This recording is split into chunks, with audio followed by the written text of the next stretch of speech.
Merhaba arkadaşlar, ben Elif Pirenvise, Bebeğim Örgülerim Örgü kanalıma yeniden hoş geldiniz. Bugün yine sizlere güzel bir yelek anlatımı yapacağım ve jumbo boy bir yelek anlatımı olacak arkadaşlar. 100 gram 240 metre uzunluğunda Alize Baby 5 serisiyle bu yeleği ördüm. 330 metre uzunluğunda bebek ipleri kullanarak bunun bir yaşını örebilirsiniz. Hiç sayılarda değişiklik yapmadan. 3 parça halinde örüyoruz. Sağ ön, sol ön ve arka beden olarak. Arka bedende sadece haroşa ve yalancı selanik çalışmasıyla arka bedeni ördüm. Ön bedende de şu görmüş olduğunuz ajurlu kaydırmalı burgu modelini kullandım.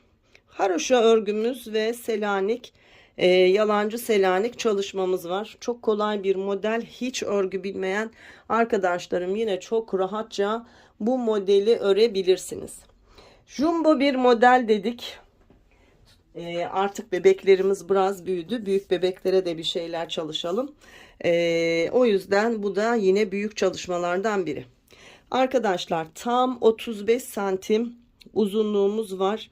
Şu örnekli kısım hafif volanlı böyle aşağıya doğru duruyor. Yani şöyle esnettiğimde aslında bunu da eşitleyebilirim ama hiç ellemiyorum. Çünkü ben örgülerde buhar ya da ütü çalışması yapmıyorum. O yüzden şu kenar kısmını omuzdan aşağıya ölçtüğümde tam 35 santim bir enimiz var. Ve 32 santimde genişliğimiz var. Arkadaşlar bunu sadece şu kol altına kadar olan mesafeyi biraz uzatarak, yani 3-4 diş haroşa boyu uzatarak ve aynı çalışmayı şu omuz yüksekliğimizde yine 3-4 diş haroşa boyu uzatarak enimizi hiç ellemeden sadece bura ve burayı biraz uzun tutarak hemen söyleyeyim, bakın kaç santime denk geliyor. 2 4 6 8 santim civarı. Bir 4 santim daha yeleğiniz büyür.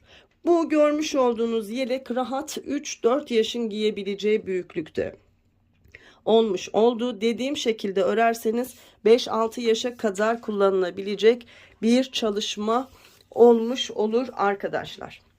1,5 yumağa yakın ip kullandım. Çok az da ip kullandık. Yani bu kadar büyük bir yelekte bu kadar az iple örgüyü tamamlamak benim için gerçekten çok keyifli oldu. Çünkü her şey gibi ipler de artık çok pahalı.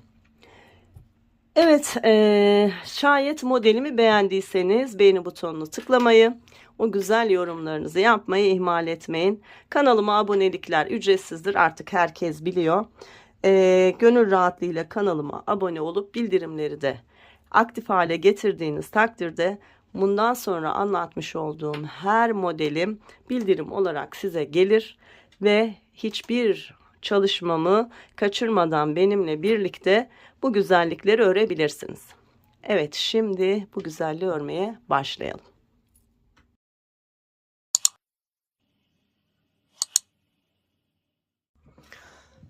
Evet arkadaşlar, yelek çalışmamı Alize'nin Baby Best terisiyle öreceğim.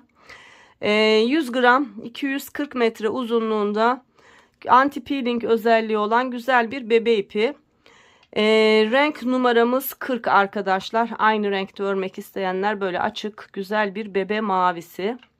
Ve yeleğime 43 ilmekle başlıyorum. 3 parçadan ibaret bir çalışma olacak. Önce sağ ön bedenimizi örerek örgümüze başlayacağız. Şu başlangıç ipimizi biraz uzun bırakarak şişimize 43 ilmek atalım. 3,5 numara örgü şişiyle 2, 4, 5 diş haroşa boyunca etek kısmımı örmüş oldum. Şimdi 3,75 şişle beraber üst kısmını örmeye başlayacağım. Sizin eliniz sıkıysa 4 numara, eliniz bolsa 3,5 numara şişle örgünüzü örebilirsiniz. Evet, şimdi 5 diş haroşadan sonra çalışmama başlıyorum. Arkadaşlar, kurulumu beraber yavaş yavaş yapacağız ve çok güzel ajurlu bir burgu çalışmasını da sizlere göstereceğim. Örgümüzün içerisinde olacak. Şimdi ilk 10 ilmeğimiz, ilik düğme kısmımız burası, sağ ön tarafımız. Haroşa örgü. 1, 2, 3, 4, 5, 6, 7, 8, 9, 10 ilmeğimi haroşa örgü olarak ördüm. Ardından ipi kendime aldım. Burada bir ilmek Selanik çalışmamız olacak. O yüzden bir ilmeğimi ters örgü olarak ördüm. İpi arka tarafa gönderdim ve 7 ilmek haroşa örüyorum. 1, 2, 3, 4, 5, 6 ve 7. 7 ilmek haroşamdan sonra şurada ajurlu burgu çalışmamızı yapacağız. Burgu çalışmamızın önceki ve sonraki ilmeği ters olacak. Arada 10 ilmekten oluşan burgu çalışmamız olacak. İpi kendime alıyorum. Bir ilmek tersimi örüyorum. Ardından şu görmüş olduğunuz 2, 4, 6, 8, 10 ilmeğin olduğu yerde şimdi ajurlu burgumuza başlıyoruz. İlk 2 ilmekle yanındaki 2 ilmeğin yerini değiştiriyorum. İlk 2 ilmeğim önde, diğer 2 ilmeğim arkada olacak şekilde ilmeklerimin yönünü değiştirdim ve düz olarak örüyorum. 1, 2, 3, 4 ilmeğimi düz ördüm. Sırada 2 ilmeğim var. 5, 6 ilmeği düz olarak örmüş oldum. 10 ilmekten oluşuyor demiştik. Şimdi 4 tane ilmeğimiz kaldı. Bu 4 ilmeğimi de şişten çıkartıyorum. Bu kez ilk 2 ilmeğim arkada, son 2 ilmeğim önde olacak şekilde ilmeklerimin yönünü değiştiriyorum. Evet. Yönlerini değiştirdim. Ve bu 4 ilmeği de yine düz örgü olarak örüyorum. 1, 2,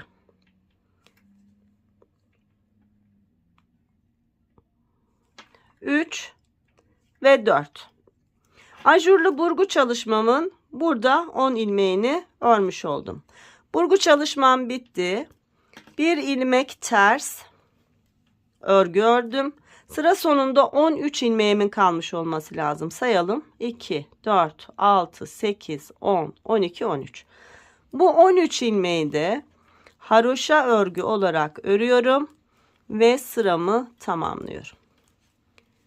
İlk kurulumu yapmış ve bitirmiş olduk. Şu 10 ilmekli yeri bir kez de sözlü anlatacağım. Bakın.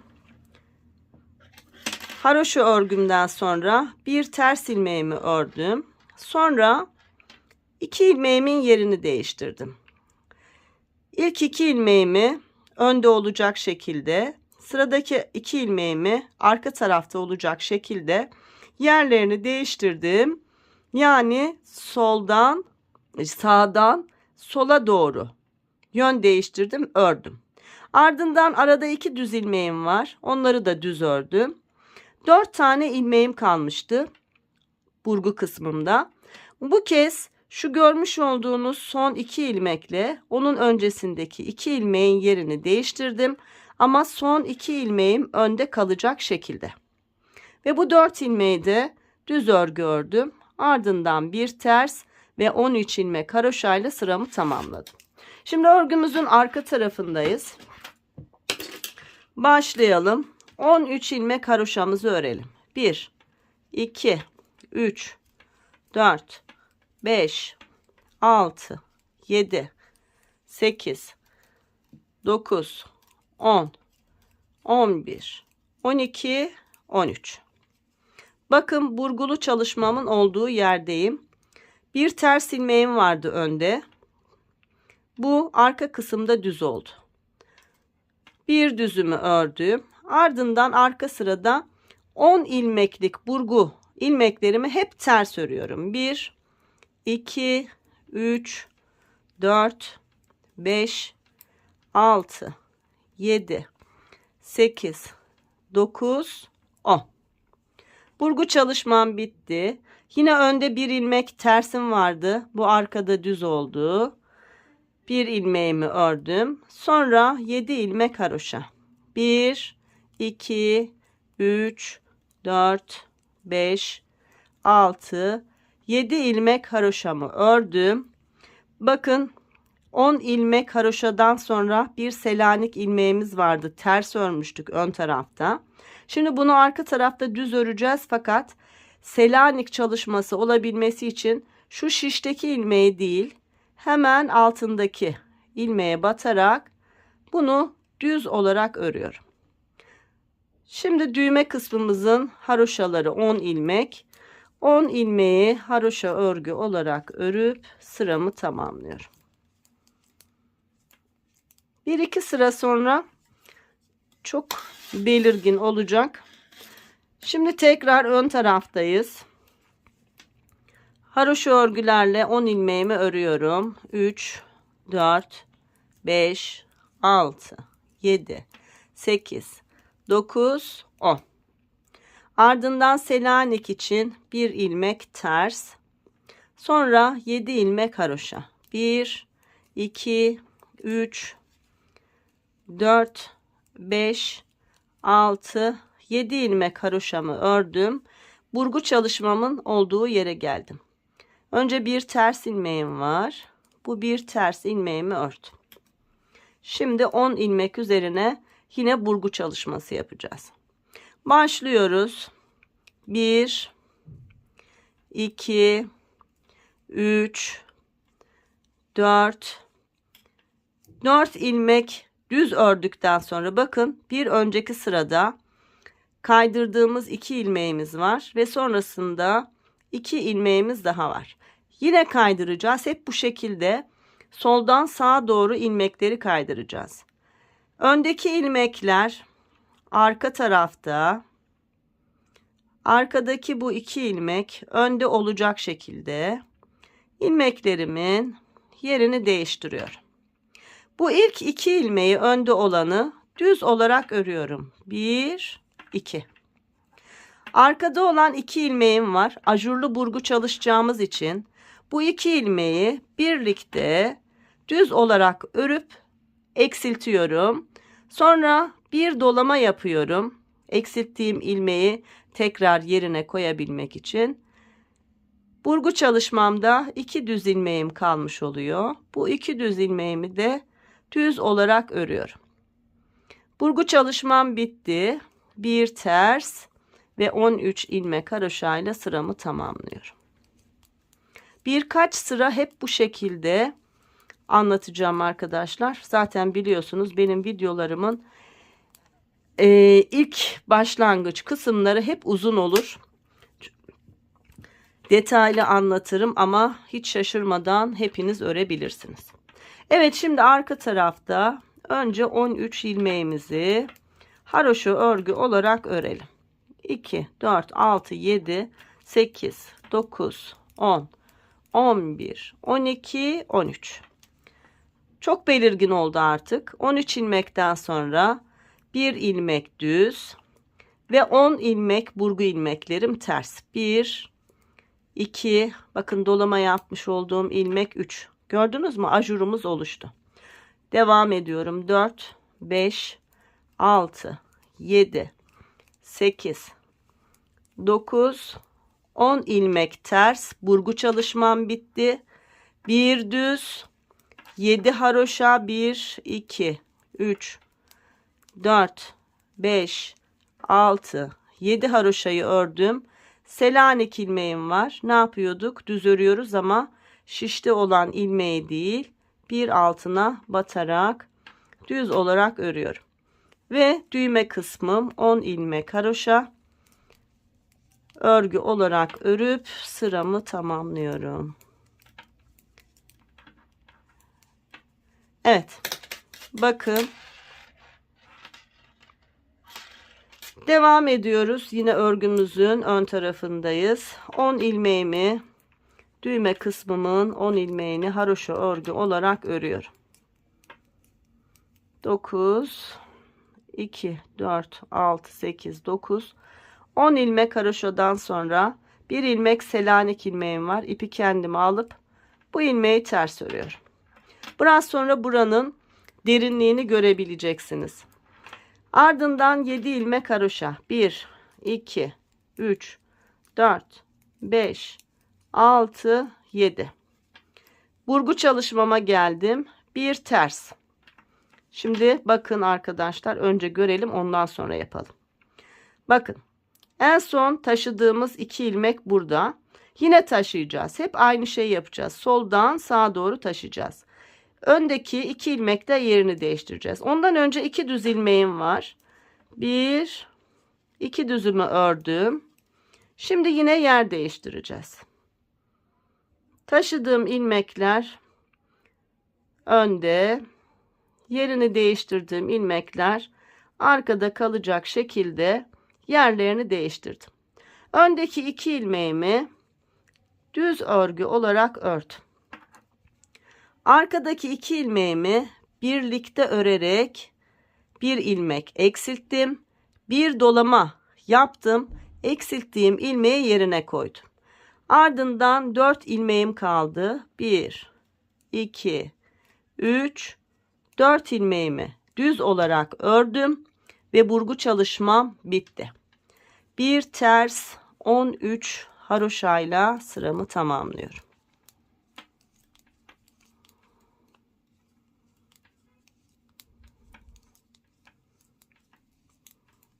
Arka sırayı son bir kez daha göstereceğim. Ondan sonra sadece ön sıraları anlatarak devam edeceğim arkadaşlar. Ne yapıyoruz? 13 ilmek haroşamızı örüyoruz. 2, 3, 4, 5, 6, 7, 8, 9, 10, 11, 12, 13 haroşa, bir düz, 10 ilmek ters burgu ilmekleri, 3, 4, dolama yapmış olduğum 5, devam ediyorum 6, 7, 8, 9, 10. Burgu ilmeklerim bitti.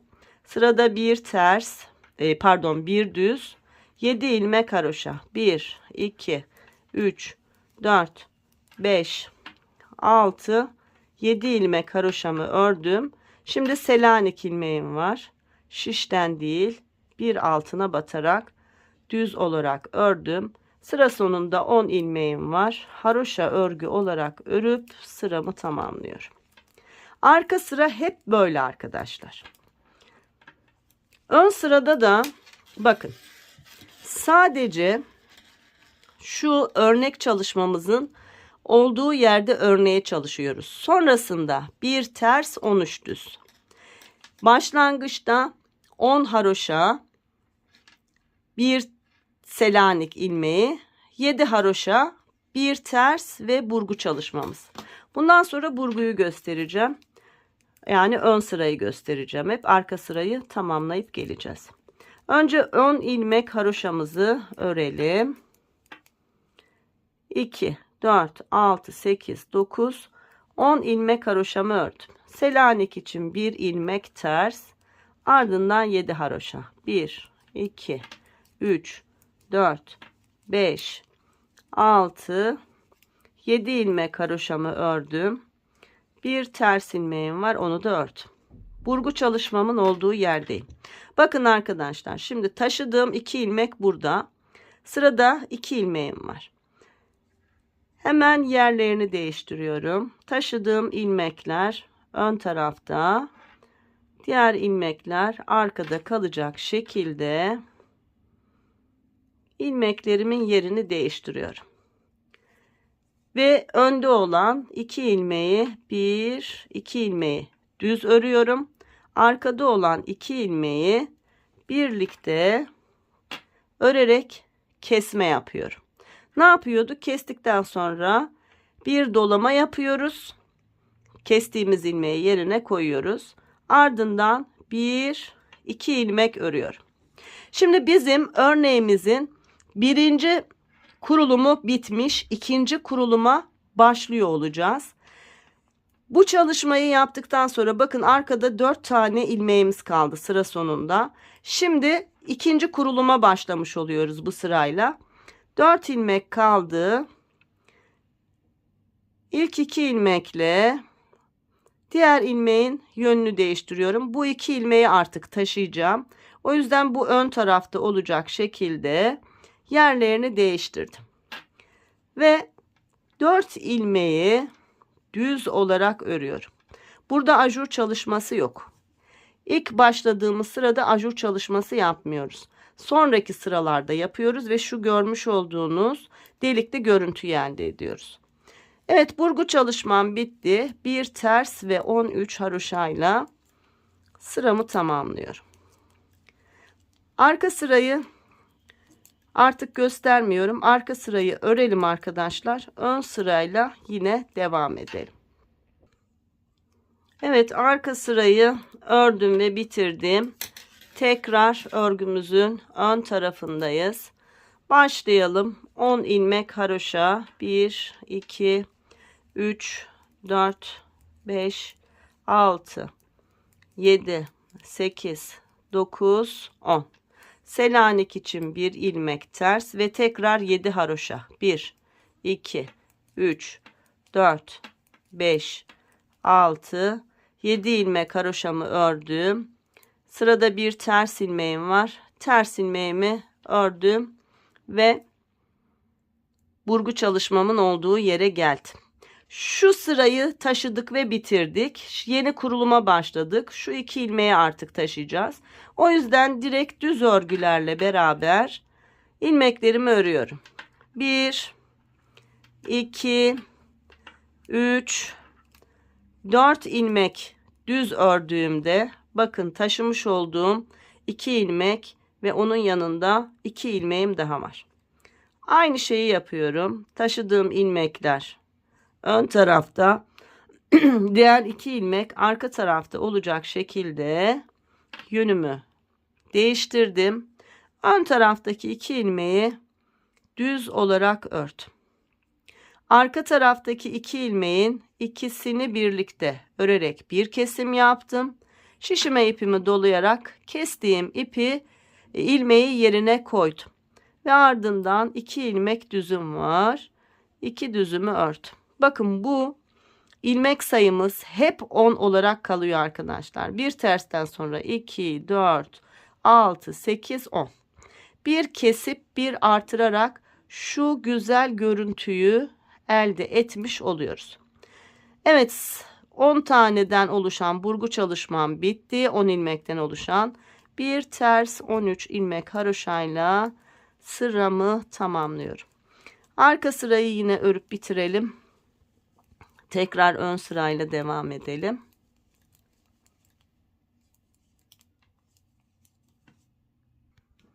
Evet, ön sıraya başladım. 10 ilmek haroşa örgümü örüyorum. 2, 4, 6, 8, 10. Ardından bir ters.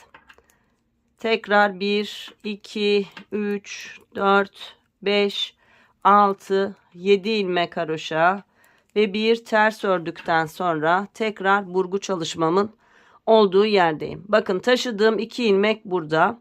Öncesindeki 2 ilmekle yer değiştireceğim. Ama 2 tane düz ilmeğim var. Önce bu 2 düz ilmeğimi örüyorum. 1, 2. Şimdi yer değiştiriyorum. Taşıdığım ilmekler önde, yanındaki 2 ilmek arkada kalacak şekilde ilmeklerimin yönünü değiştirdim. Öndeki 2 ilmeğimi düz örgü olarak ördüm. Arkadaki 2 ilmeği birlikte örerek eksilttim. Şişime ipimi bir kez doladım ve eksilttiğim ilmeği yerine koydum. 4 tane burgu için ilmeğim var. Bu 4 ilmeğimi de düz örgü olarak ördüm. Bakın arkadaşlar, artık çok belirgin olmaya başladı. Evet, sonra bir ters 13 haroşayla sıramı tamamlıyorum. Yine arka sırayı örüp bitirelim. Ön sırada tekrar burgu çalışmasıyla devam edelim.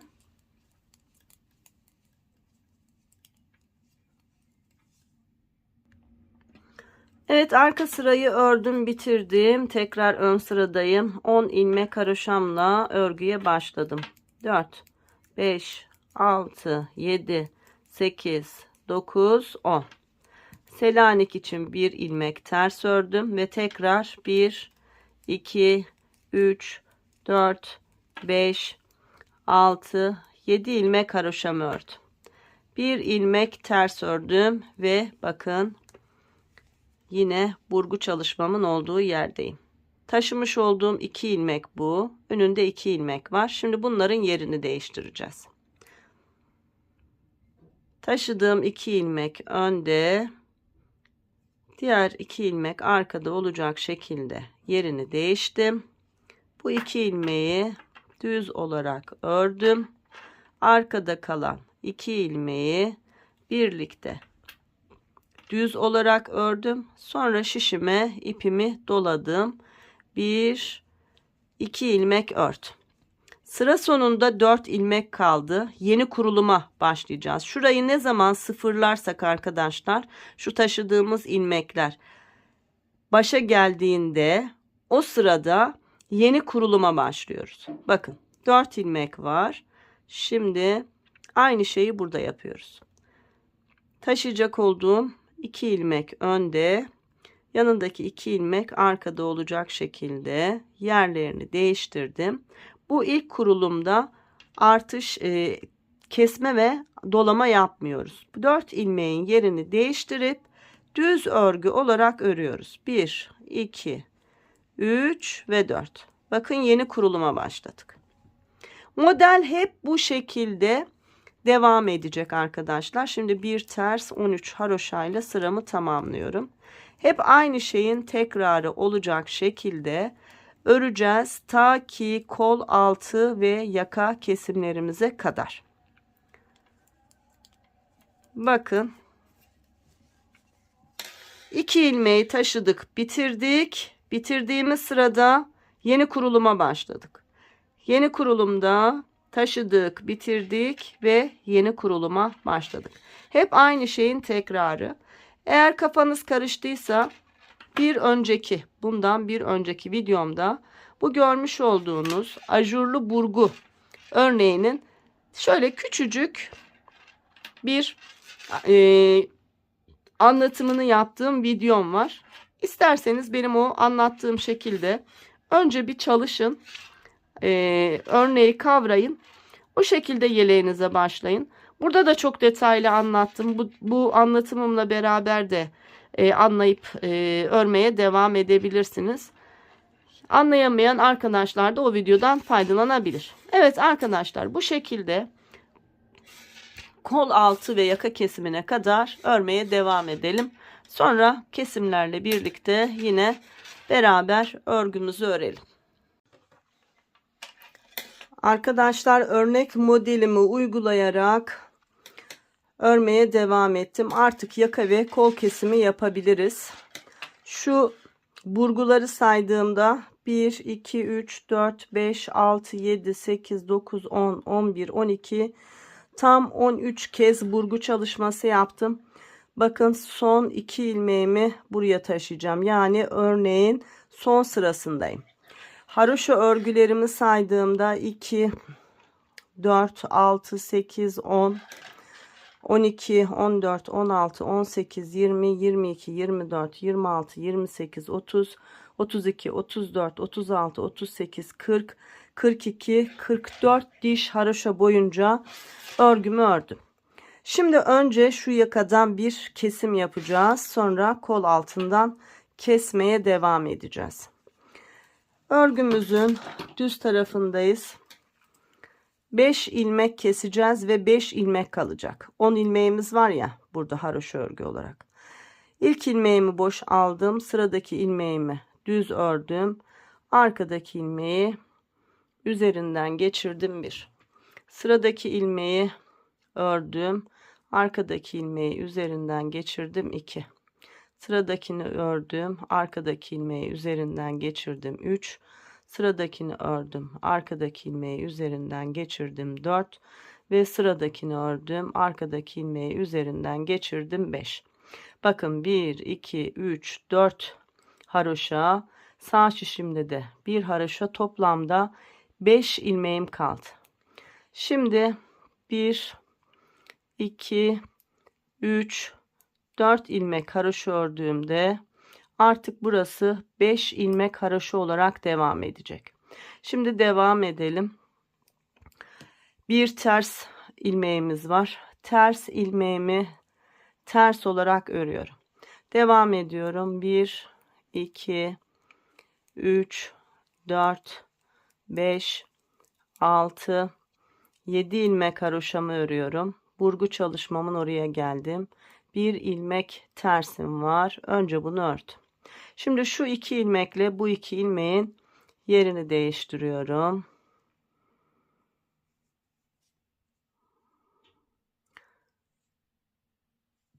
Evet, yerlerini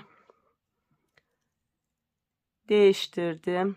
İlk 2 ilmeği örüyorum. 1 2, arkadaki 2 ilmeği de birlikte örerek kesiyorum. Kestiğim ilmek yerine bir ilmek doluyorum. Sonra 1 2 ilmek düz örüyorum. 4 ilmeğim kaldı. Modelin bittiği ve aynı zamanda başladığı sıradayım. Bu 2 ilmeği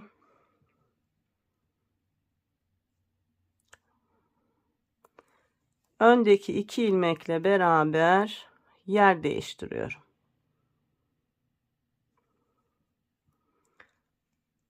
Yer değiştirdim ve şimdi bu 4 ilmeği düz örgü olarak örüyorum. Burada kesme ve dolama yapmıyoruz. Örnek başlangıcı olduğu için. Bir ters ilmeğimi örüyorum. Sonra 1 2 3 4 5 6 7 ilmek haroşa ördükten sonra sıra sonunda bakın 6 ilmeğim var. Bir ilmek ters örüyorum. Burada Selanik çalışması yapacağım. O yüzden bir ters ilmek yaptım. Yani şuradaki görüntüyü kol altında uygulayacağım. Ardından 5 ilmeğimi haroşa örgü olarak örüyorum ve sıramı tamamlıyorum. Şimdi arkadaşlar burada kol altı kesimi yapacağız. Ata yeleklerinde yaptığımız kesimin birebir aynısını uygulayacağız. Önce 5 ilmeğimi örüyorum. 1 2 3 4 5. Ön sırada ters ördüğüm ilmeğim, arka sırada düz. Selanik çalışması yapabilmem için şişteki ilmek değil, bir altına batarak örüyorum.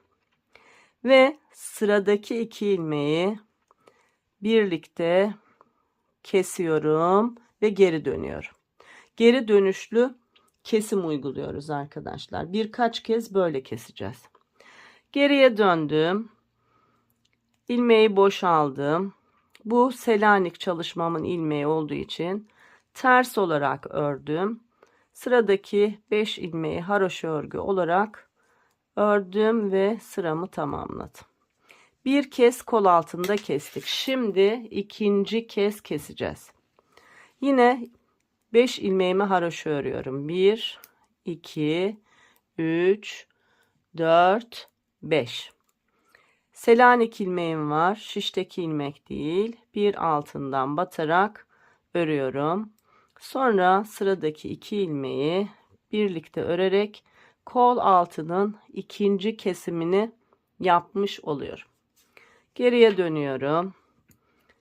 İlk ilmeği şişime boş alıyorum.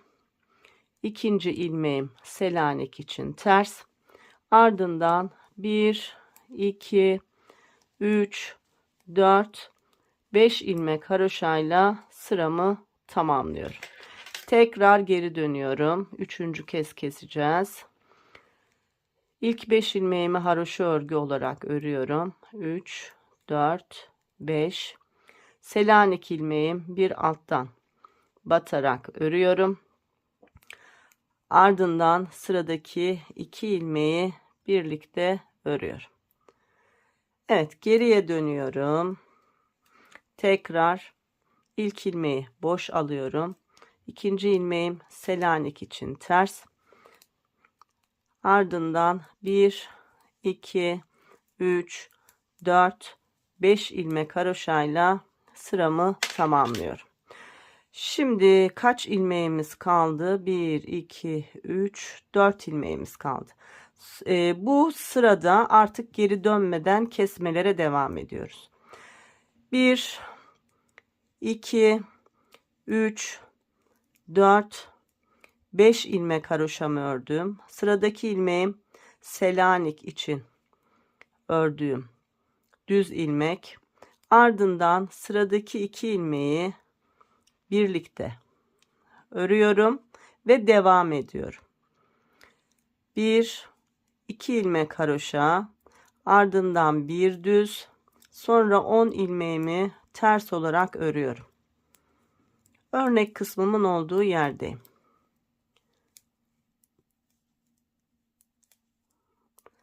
Evet, 10 ilmek tersten sonra bir düz, 1, 2, 3, 4, 5, 6, 7 ilmek haroşa, Selanik ilmeğim var. Bir alttan batarak düz örüyorum.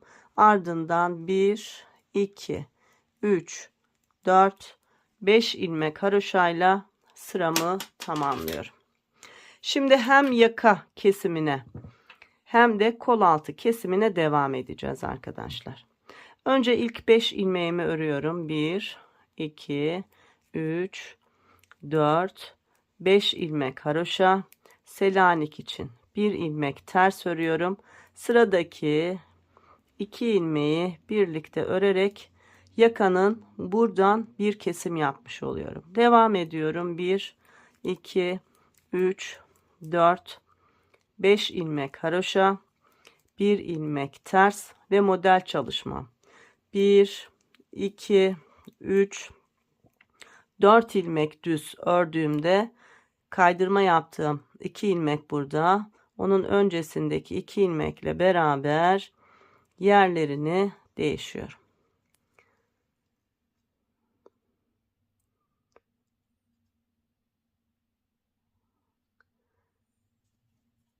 Evet, yerlerini değiştim. Bu 2 ilmeği düz olarak örüyorum. Arkadaki 2 ilmeği birlikte düz olarak örüyorum. Bir doluyorum.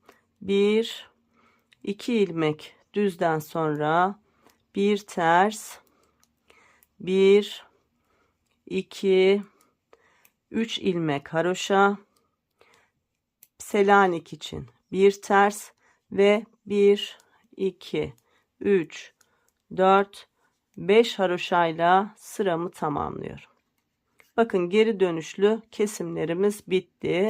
Fakat örerek kesmeye devam edeceğiz. Şu ters ilmeğe kadar ilmeklerimizi keseceğiz. 3 ilmeğimiz kaldı. Yani 3 kesim daha yapacağız. Başlayalım. 1, 2, 3, 4, 5 ilmek haroşa, Selanik ilmeğimi ördüm. Ardından sıradaki 2 ilmeği birlikte ördüm. Bir haroşa, bir düz ve örnek çalışmamın 10 ilmeğini ters örgü olarak örüyorum.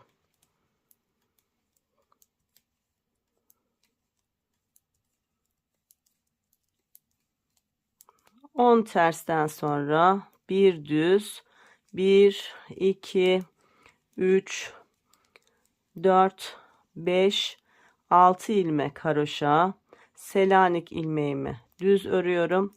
Sıra sonunda 5 ilmeğim var. Haroşa örgü olarak örüp sıramı tamamlıyorum. Hem yakamızı hem kolumuzu bu şekilde kesmeye devam ediyoruz. Ta ki ters ilmeklerimize kadar. Başladık. 1, 2, 3, 4, 5 ilmek haroşa, Selanik için bir ilmek ters, ardından sıradaki 2 ilmeği birlikte ördüm. Sonra 1, 2, 3, 4 ilmek haroşa daha ördüm. Bir ters, model çalışmam için 2 ilmek düz ördüğümde bakın yine kaydırma yapacağım. 2 ilmekle öncesindeki 2 ilmeğin yerlerini değiştirdim. Öndekileri düz olarak ördüm. Arkadaki 2 ilmeği birlikte örerek kestim. Bir dolayarak kesmiş olduğum ilmeğin yerine ilmek eklemiş oldum. Ardından 1, 2, 3, 4 düzle beraber model çalışmamı bitirdim. İpi kendime aldım. Bir ilmek ters ördüm. Ardından 1, 2 ilmek haroşa, Selanik için bir ters ve 5 ilmek haroşayla sıramı tamamladım. Evet. Geriye dönüyoruz. 1, 2, 3, 4, 5 ilmek haroşamı ördüm.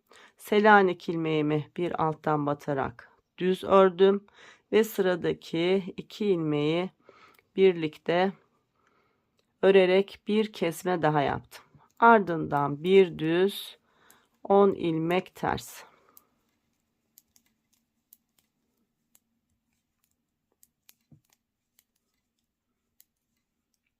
Evet.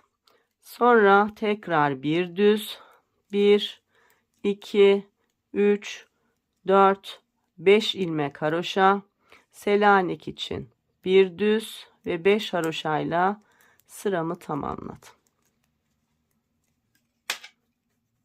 Kesimlere devam ediyoruz. Hepsini göstereceğim. Başladık. 1, 2, 3, 4, 5 ilmek haroşa, 1 ilmek Selanik için ters. Ardından 5 tane haroşa ilmeğim kaldı. 2 ilmeği birlikte örerek bir kesim daha yaptım. Sonra 1, 2, 3 ilmek daha haroşa ördüm. Bir ters ve model çalışma. Kaydırma yaptığım ilmeklerimin önünde 2 ilmeğim kaldı. Son kez buradan kaydırıyorum. Yani modeli tamamlamış oluyorum. Kaydırmış olduğum öndeki 2 ilmeği düz ördüm. Arkadaki 2 ilmeği birlikte düz ördüm. Bir doladım. 1, 2 ilmek düz ördükten sonra şimdi yeni modelin kurulumuna başlıyorum. 2 tane düz ilmeğimi önündeki 2 ilmekle beraber yer değiştirdim. Burası kurulum sırası olduğu için 4 ilmeği de düz ördüm. Burada kesme ya da dolama yapmıyoruz. Evet, bitti. Bir ters, bir ilmek haroşa, Selanik için tekrar bir ters ve 5 ilmek haroşayla sıramı tamamlıyorum. Geriye dönüyorum. Örgümün arka tarafında son kez kesim yapacağım. 1, 2, 3, 4, 5 ilmek haroşa, Selanik için bir ilmek düz alttan batarak ve sıradaki 2 ilmeği birlikte düz olarak örüyorum. Bakın arkadaşlar. Kesim yaptık, bitti. Selanik çalışmasından sonra bir tersim var. Sonra 9 ilmek haroşa. 2, 3, 4, 5, 6, 7, 8, 9, 10 ilmek tersimi ördüm. Bir düz. Ardından 1, 2, 3, 4 ilmek haroşa, 1 ilmek Selanik ve 5 ilmek haroşayla sıramı tamamlıyorum. Örgümün düz tarafındayım. Devam ediyoruz. 1, 2, 3, 4, 5 ilmek haroşa, 1 ilmek Selanik için ters, ardından sıradaki 2 ilmeği birlikte örerek yaka kesimine devam ediyorum. Sonra 1, 2 ilmek haroşa, 1 ilmek ters ve örnek kısmındayım. 1, 2, 3, 4 ilmek düzümü ördüğümde yeni kurulum yaptığım taşıyacağım ilmeklerim burada. Önündeki 2 ilmekle yerlerini değiştirdim. Bunları 1, 2 ilmeği düz ördüm. Arkadaki 2 ilmeği birlikte örerek kestim. Bir doladım ve 2 ilmek düz ördüm. Devam ediyorum. 1 ilmek ters, 2, 4, 5 ilmeğim var. Şu da Selanik için 1 ilmeğim ters. Ardından 1, 2, 3, 4, 5 ilmek haroşayla sıramı tamamladım.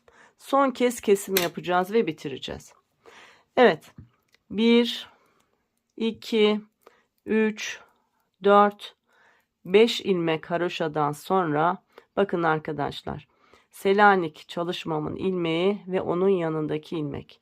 İkisini birlikte örerek artık burada tek bir ilmek ters bırakacak şekilde örgümüzü örmüş olduk. Burası bundan sonra böyle devam edecek. Ardından 1, 2, 3, 4, 5, 6, 7, 8, 9, 10 ilmek ters, bir düz, ardından 1, 2, 3 ilmek haroşa, 1 ilmek Selanik için düz, 1, 2, 3, 4, 5 ilmek haroşayla sıramı tamamladım. Kol altı kesimlerimiz bitti. Fakat yaka kesimlerimiz devam ediyor. Hemen onu da keselim ve bitirelim arkadaşlar. 1, 2, 3, 4, 5 ilmek haroşadan sonra 1 ilmek Selanik için ters. Ardından 2 ilmeği birlikte örerek 1 ilmek eksiltiyorum. Sonra 1 haroşa, 1 ters ve model çalışmam. 1, 2 ilmek ördüğümde kaydıracağım ilmekler ve önündeki 2 ilmeği yerlerini değiştiriyorum. Öndeki 2 ilmeği düz, arkadaki 2 ilmeği birlikte, sonra bir dola, 1, 2, 3, 4 ilmek düzle model çalışmamı bitiriyorum. Sonra bir ters ve 5 haroşayla sıramı tamamlıyorum. Burada kesimler bitti. Artık bura hep böyle devam edecek. Geriye dönüyoruz. 1, 2, 3, 4, 5 ilmek haroşa. Şimdi şu ilmeği artık alttan batarak Selanik çalışması olarak çalışıyoruz. Alttan battığım Selanik çalışmam oldu. Ardından 1, 2, 3, 4, 5, 6, 7, 8, 9, 10 ilmek ters, 1 ilmek düz, 1, 2 ilmek haroşa, 1 ilmek Selanik için düz ama alttan, sonra 5 ilmek haroşayla sıramı tamamlıyorum. Geriye dönüyorum. 5 ilmek haroşamı örüyorum. 2, 3, 4, 5. Selanik için 1 ilmek ters ve ardından 2 ilmek haroşam kaldı. Bu 2 ilmeği birlikte örerek kestim. Yanında ters ilmeğim var. Tersimi ördüm. Yine model çalışmamızın son sırası. İlmeklerimin yerlerini değiştirdim. 1 2 ilmeği düz ördüm. Arkadaki 2 ilmeği birlikte düz olarak ördüm. Bir doladım. 1 2 ilmek düz ördüm. Model bitti ve tekrar başlayacak. Şimdi bu ilmeklerimin de yerlerini değiştirdim. Model başlangıcı olduğu için dördünü de düz örgü olarak ördüm. Kesme yok, dolama yok. Selanik için bir ters ve 5 haroşayla sıramı tamamlamış oldum. Geriye dönüyoruz. 5 ilmek haroşa 1 2 3 4 5. Selanik ilmeğim şişten değil bir alttan batarak ördüm. Ardından model çalışmam 1 2 3 4 5 6 7 8 9 10 ilmeğimi ters ördüm.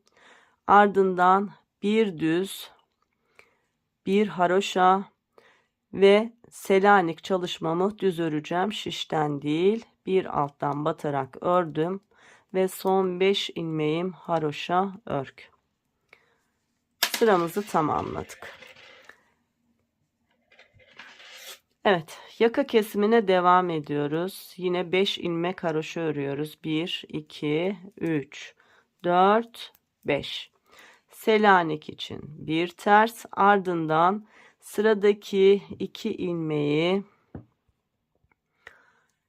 birlikte ters olarak örüyoruz bunu da arkadaşlar. Burada ters ilmeğimiz olacak ya. Ters olarak ördüm. Sonra 1 2 3 4 ilmek düz ördüm.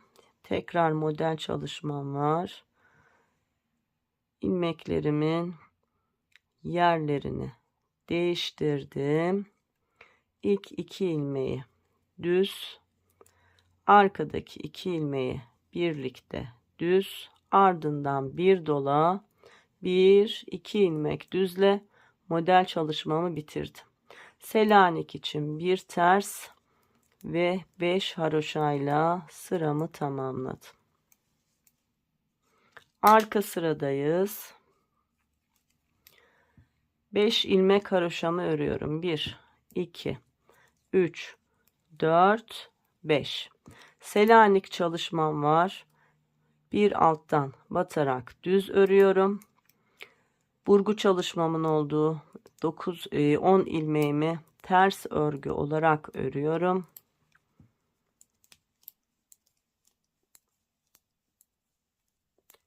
Ardından 2 ilmek düz var bakın. Bir düz, bir de Selanik çalışmamın ilmeği var. Onu alttan batarak ördüm. Sonra 5 ilmek haroşayla sıramı tamamladım. Son kez yaka kesimi de yapacağız. Sonra arkadaşlar 5 haroşa, 1 Selanik model çalışması, 1 Selanik, 5 haroşa olacak şekilde omuzumuzun olduğu yere kadar örmeye devam edeceğiz. Evet, 1 2 3 4 5 ilmek haroşa örgümü ördüm. Şimdi bakın sırada 2 tane ters ilmeğim var. Bu 2 tersi birlikte ters ördüm. Artık bu bundan sonra yine Selanik örülecek. Kesim yapabilmek için böyle yaptık. Devam ediyoruz. Model çalışmamız var. 1 2 ilmek düz örüyorum. Ardından kaydırma yapıyorum.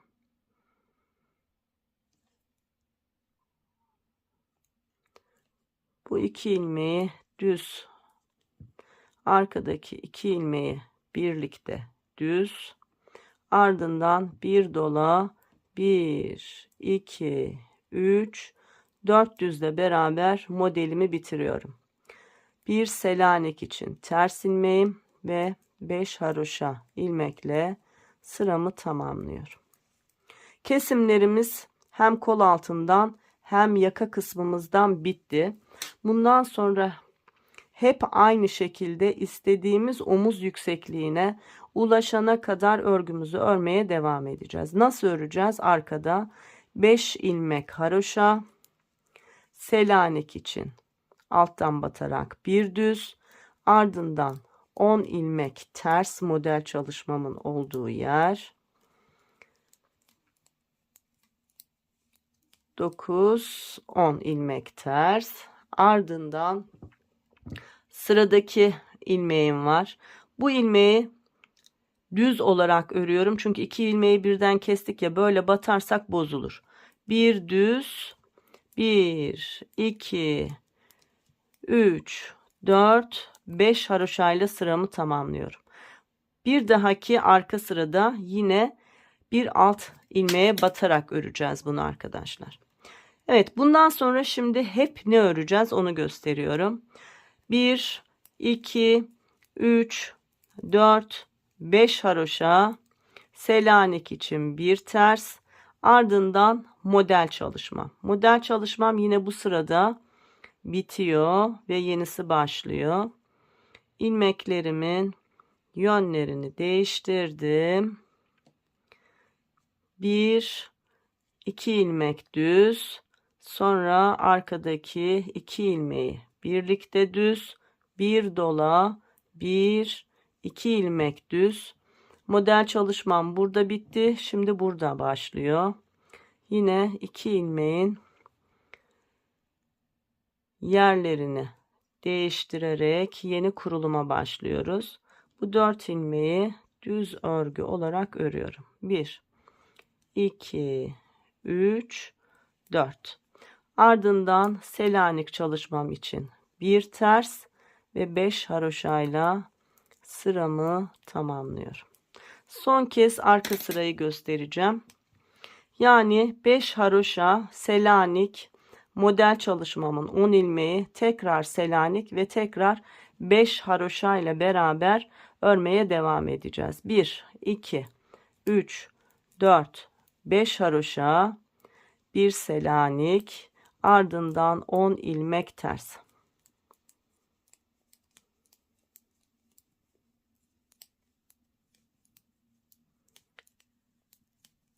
Tekrar bir Selanik, bakın yine alttan batıyoruz ve 5 ilmek haroşa.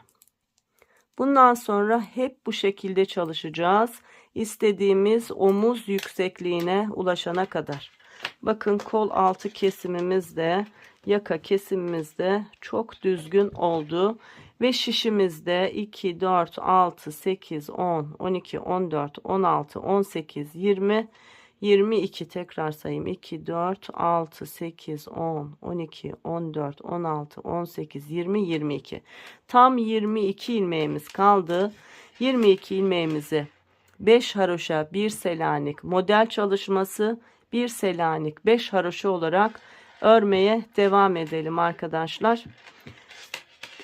Kaç sıra ördüğümü ördükten sonra size söyleyeyim. İstediğimiz yüksekliğe erişince ipimizi biraz uzun bırakarak keseceğiz. Sonra beklemeye alacağız. Sağ ön bedenimiz bitmiş olacak. Sol ön bedenimizi örmeye başlayacağız. Bu arada ölçü de vereyim. Şu yaka kesimine kadar tam 24 santim uzunluğunda bir örgü örmüşüm. Örgümün en kısmı da 18,5 santim. Hatta 19 santim arkadaşlar. Evet, şimdi ön parçayı bitirelim. Diğer düğmeli kısım olan sol tarafla örgümüze devam edelim. Arkadaşlar, kesim çalışmalarımı bitirdikten sonra örgümü örmeye devam ettim. Bakın, kol altı ve yaka çalışmam oldukça güzel olmuş oldu. Şu ilk yaka kesiminden sonra haroşa örgülerimizi saydığımızda 2, 4, 6, 8, 10, 12, 14, 16, 18, 20, tam 21 diş haroşa boyunca örgümü örmüş oldum. İpimi biraz uzun bıraktım ve kestim. Şimdi ölçü vereyim. Toplamda kaç santim uzunluğunda bir örgü ördük. Görmüş olduğunuz gibi tam 37 santim uzunluğunda olmuş oldu ön parçamız. Evet, şimdi sağ bedenimizi bitirdik. Şöyle bir kenara aldık. Yine 3,5 milimetre örgü şişimle beraber şişime 43 ilmek attım. 1, 2, 3, 4, 5 diş haroşa boyunca örgümü ördüm. Şimdi sol bedenimizi öreceğiz. Sol bedenimizi örerken arkadaşlar bunun birebir simetrisini öreceğiz. Yani ilikli kısım burada olacak. Örnek bu tarafta ve kol altı yan dikişimizde şu başlangıç hizamızda olacak. Ne yapmıştık? Burada 13 tane ilmeğimiz vardı. 13 ilmek haroşayla üst bedenin kurulumuna başlıyoruz. 3,5'la bitirdim. Şimdi normal 3,75 şişimle beraber örmeye başladım. 13 ilmek önce şuranın haroşasını örüyoruz. 1, 2, 3, 4, 5, 6, 7, 8, 9, 10, 11, 12 ve 13. Kontrol edelim. 2, 4, 6, 8, 10, 13. Ardından model çalışmama başlayacağım. Bir ters. Sonra ipi arka tarafa alıyorum. Şimdi örmeye başlayacağız. Ne yapıyorduk? Şu kurulumu yaparken 2 ilmeğin yönünü değiştirerek başlıyorduk. Hemen yapalım. Şu ilk 2 ilmekle yanındaki 2 ilmeğin yerini değiştiriyorum. İlk 2 ilmeğim önde olacak şekilde yerlerini değiştirdim ve bu 4 ilmeği düz örgü olarak örüyorum. 1, 2, 3 ve 4. 2 ilmek düz örüyorum. 1 ve 2. Toplamda ne oldu? 2, 4, 6. Burada tam 10 ilmekle bu kurulumu yapıyorduk. Şimdi buradaki ilmeklerin yerini değiştiriyorum. Bu kez ilk 2 ilmeğim arkada, son 2 ilmeğim önde olacak şekilde ilmeklerimin yerini değiştiriyorum.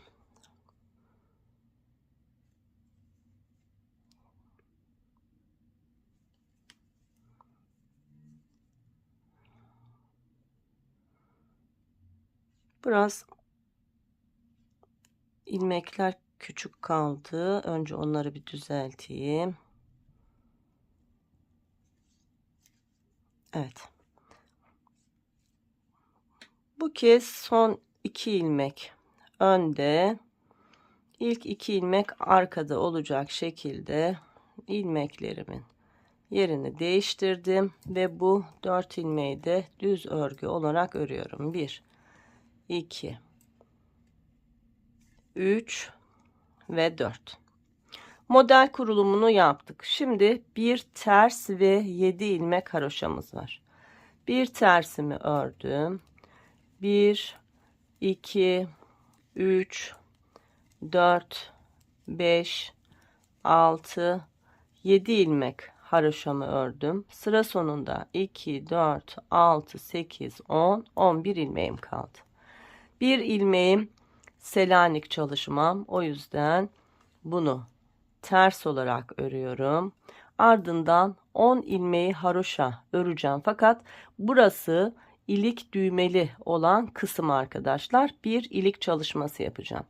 Şu 4 ilmekten sonra hemen şuraya bir ilik açacağım. Yani 2, 4, 6 ilmeğim var.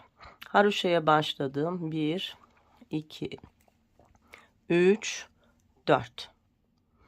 Sıradaki 2 ilmeği birlikte ördüm. Bir doladım ve 4 ilmeğim kaldı. 1, 2, 3, 4 ilmeği de haroşa örgü olarak ördüm ve sıramı tamamladım. Bakın ilk ilik çalışmamızı yaptık. Geriye dönüyoruz. Kurulum bitti. Arka sırada 10 ilmek haroşamı örüyorum. 3, 4 ilik çalışmamın ilmeği 5, 6, 7, 8, 9, 10 ilmek haroşamı ördüm. Bakın önde ters ördüğüm Selanik ilmeğim, arkada düz. Ama ne yapıyorduk? Şişten değil, bir alttan batarak Selanik örgümü yaptım. Ardından 7 haroşa. 1, 2, 3, 4, 5, 6, 7 haroşamı ördüm. Ters örmüş olduğum ilmeğim arka tarafta düz oldu. Düz olarak ördüm. Ardından burgu çalışmamın 10 ilmeği var.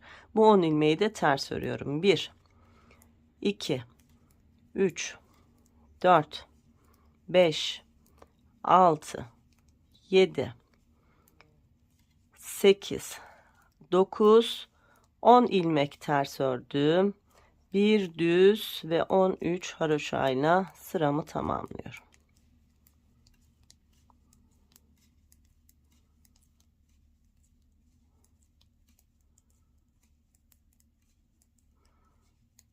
Evet, arka sıramızı da ördük. Şimdi ön sırada tekrar kurulum yapalım. Şu başlangıcını bir kez daha göstermek istiyorum. O yüzden 1, 2, 3, 4, 5, 6, 7, 8, 9, 10, 11, 12, 13 ilmek haroşa örgümü ördüm. Bir ters ilmeğimi ördüm ve 10 ilmekten oluşan çalışma. Başlayalım düz örgülerle. 1, 2, 3, 4 ilmek düz ördüğümde bakın kaydırma yapmış olduğum 2 ilmeğim burada. Bu 2 ilmek önde olacak. Önündeki 2 ilmek arkada olacak şekilde yerlerini değiştirdim. Öndeki 2 ilmeğimi düz olarak örüyorum. 1, 2 ilmek düz. Arkadaki 2 ilmeği de ne yapıyorduk? Bu 2 ilmeği birlikte düz olarak örüp sonra bir dolama yapıp 1, 2 ilmek ördüğümüzde burgu çalışmasını tamamlamış oluyorduk. Ardından bir ters, 1, 2, 3, 4, 5, 6, 7 ilmek haroşa, Selanik için bir ilmek ters ve 10 ilmek haroşayla sıramı tamamlıyorum.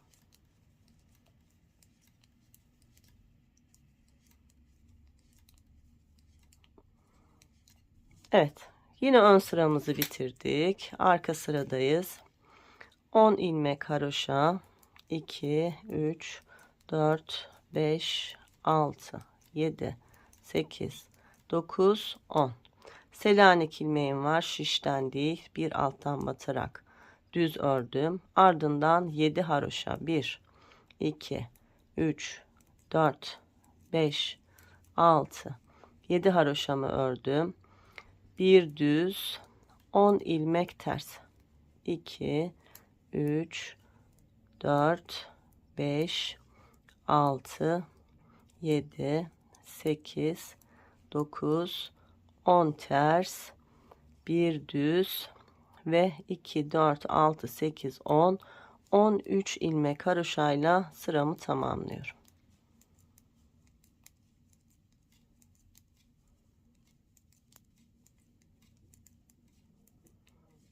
Evet, bitirdim. Şurayı bir kez daha göstereyim. Ajurlu çalışmaya başladık. Bundan sonra hep aynı şekilde devam edeceğiz. Ta ki kol altı ve yaka çalışmamıza kadar.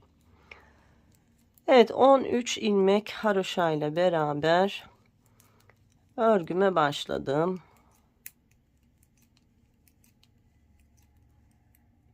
Ardından bir ters ve örnek çalışmam. Bakın 1, 2 ilmek düz ördüğümde kaydırma yaptığım 2 ilmeğim ve önündeki 2 ilmeğim var.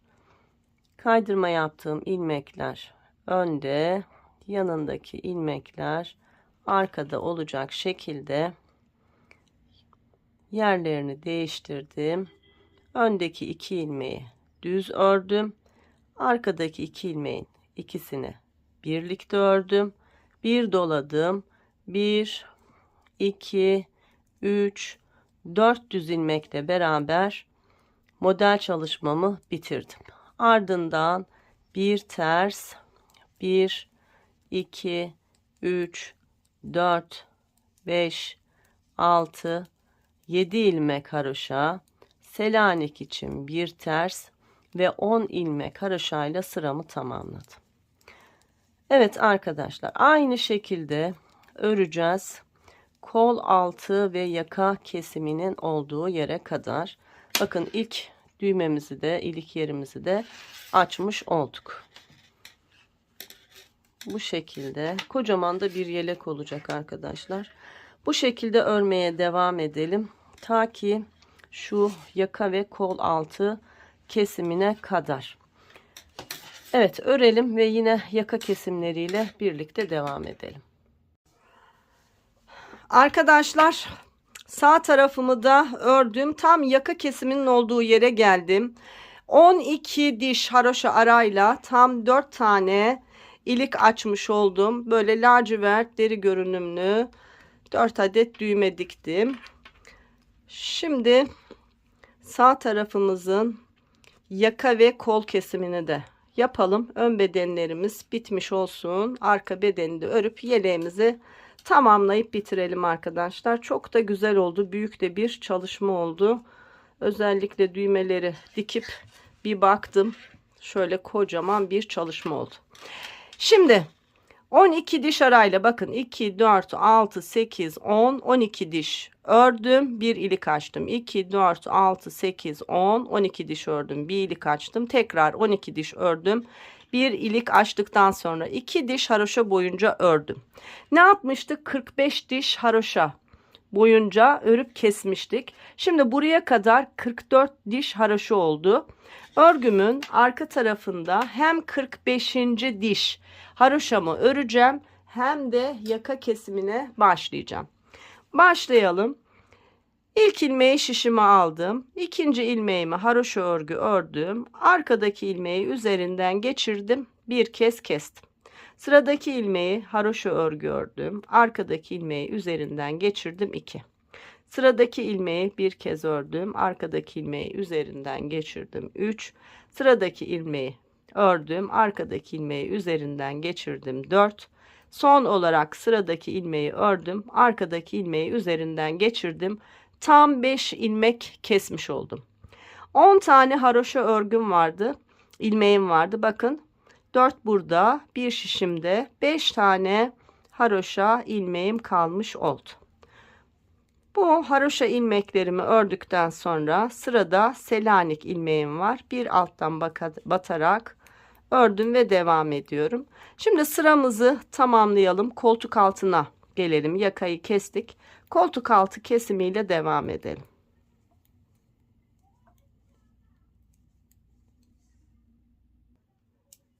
Koltuk altına yaklaştım sırayı tamamlamadan. Burada bir Selanik çalışması yapacağız. Bakın arkadaşlar. Haroşa örgülerle beraber ilerledim. Şu 2, 4, 5 ilmekten sonra 6. ilmeğim düz örgü olacak. Bu. Ondan sonra 5 ilmeğimi ördüm ve sıramı tamamladım. Eğer haroşayı tersten ören arkadaşlar varsa onlar için gösteriyorum. Şu 5 ilmekten önceki 6. ilmeğimiz Selanik ilmeği için düz ilmek olacak. Şimdi benim gibi düz örenlerde sorun yok. Haroşa olarak ördük, tamamladık. Örgümüzün düz tarafındayız. Önce 5 ilmeğimi haroşa örgü örüyorum. 1, 2, 3, 4, 5.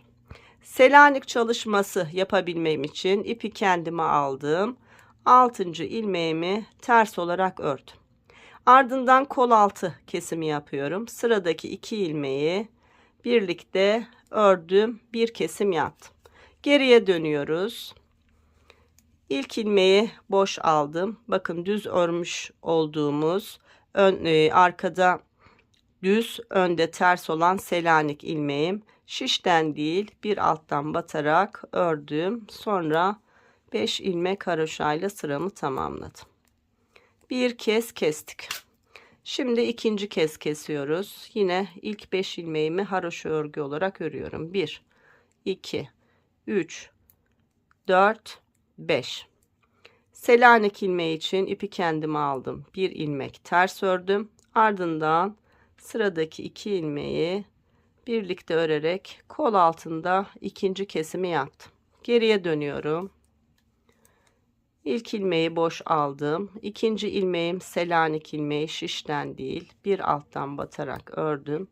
Sonra 5 ilmek haroşam var. Haroşa örgüyle tamamladım. İkinci kesimim bitti. Şimdi üçüncü kez aynı çalışmayı yapıyoruz.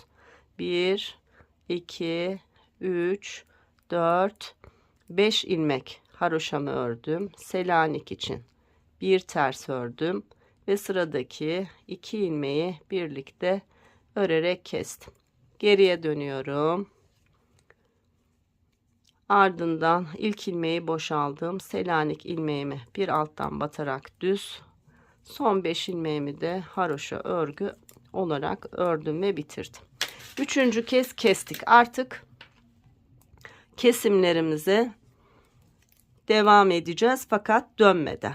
1, 2, 3, 4, 5 ilmek haroşamı ördüm. 1 ilmek ters ördüm. Sıradaki 2 ilmeği birlikte örerek kestim. Dördüncü kez kestim. Geriye dönmüyorum. Devam ediyorum. 1, 2 ilmek haroşa. İpi kendime aldım. 1 ilmek ters. Model çalışmamın son sırası. İlmeklerimin yerlerini değiştirdim. İlk 2 ilmeği düz olarak ördüm. Arkadaki 2 ilmeği birlikte düz olarak ördüm.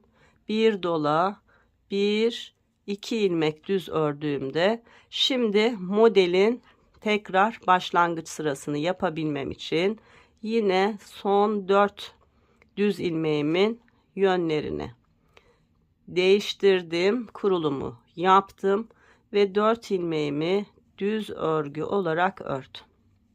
Ardından bir ters, 1, 2, 3, 4, 5, 6, 7 ilmek haroşamı ördüm.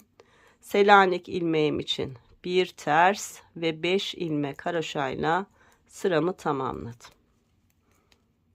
Şimdi yaka kesimini de bir kez göstereceğim arkadaşlar. Sonra tıpkı sağ bedeni ördüğümüz gibi sol bedeni de öreceğiz. 5 haroşa, 1 ters, 10 ilmek model çalışmam, 1 ters, 5 haroşayla beraber örmeye devam edeceğiz. Yine aynı haroşa sırası kadar. Evet, şimdi örgümüzün arka tarafında 5 ilmek haroşamı örüyorum. 3, 4, 5. Selanik ilmeğim bir alttan batarak ördüm ve sırada 2 tane ilmeğim var. Yaka kesimine devam ediyoruz. Bu 2 ilmeği birlikte örerek kestim. Ardından 1, 2, 3, 4, 5 ilmek haroşa ördüm. Burada 7 ilmek haroşamız vardı. 1 ilmek kestik. 2, 4, 6'ya düştü. Bir düz örnek çalışmam için 10 ilmek ters,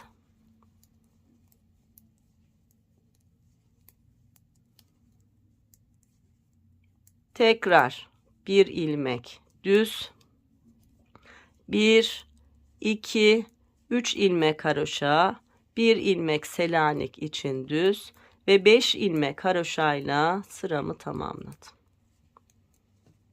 Örgümüzün düz tarafındayız.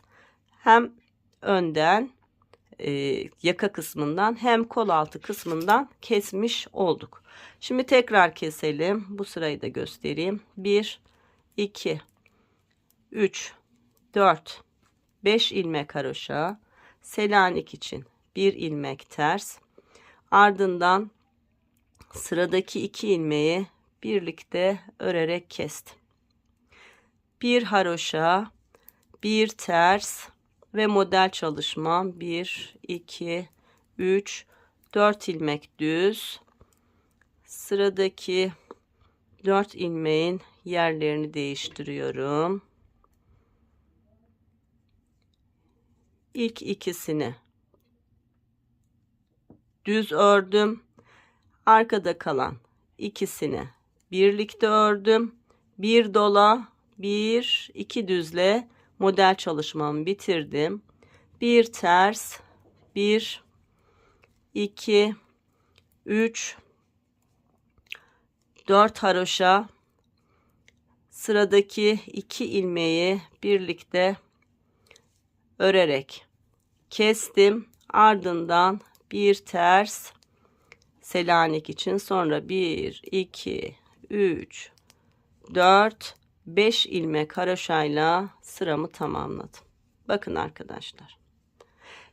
Yaka kesimlerine devam edeceğiz. Şu bir tersimiz burada olana kadar.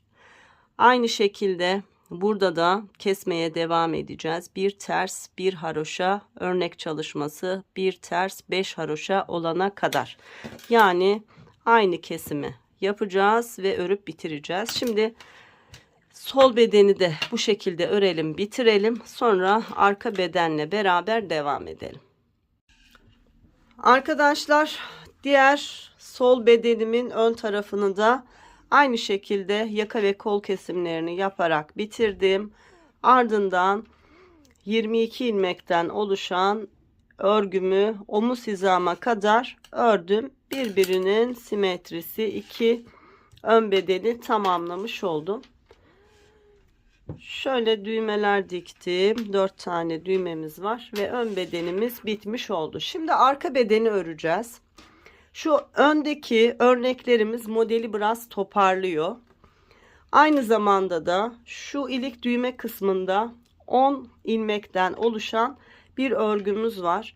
Dolayısıyla arka bedeni çalışırken ön beden ilmeklerinden 15 ilmek, 43 sağ öndü, 43 sol öndü. Yani toplamda 86 ilmek ediyor ön bedenlerin toplamı.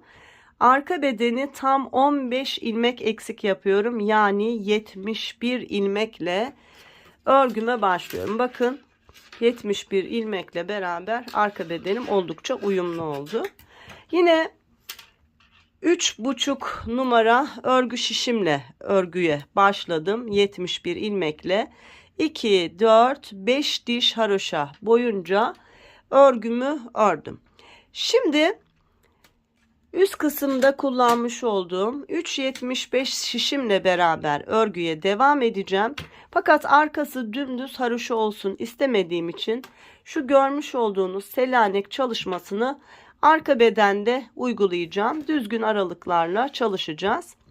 Şimdi başlıyorum. 5 diş haroşayı 3,5 mm örgü şişimle ördükten sonra 3,75 şişimle örgüme devam ediyorum. 1, 2, 3, 4, 5 ilmek haroşamı örüyorum ve Selanik çalışmasına başlıyorum. İpi kendime aldım ve bir ilmek Selanik çalışması için ters örgü ördüm. Burası örgümüzün düz tarafı. O yüzden Selanik çalışmalarımızın ters ilmeklerini örgümüzün düz tarafında yapıyoruz. Ardından yine haroşa örgü örüyorum. Tam 14 ilmek haroşa örüyorum. 1, 2, 3, 4, 5, 6, 7, 8, 9, 10, 11, 12, 13, 14 ilmek haroşa ördükten sonra tekrar bir Selanik çalışması yapacağım. Onun için ipi kendime aldım ve bir ilmek ters örgü ördüm. Devam ediyorum. 14 haroşa 1 selanik, 14 haroşa 1 selanik olacak şekilde öreceğim. 1, 2, 3, 4, 5, 6, 7, 8, 9, 10, 11, 12, 13, 14 ilmek haroşa ördüm. Tekrar ipi kendime aldım. 1 ilmek selanik için ters ördüm. Devam ediyorum. Yine 14 haroşa öreceğim.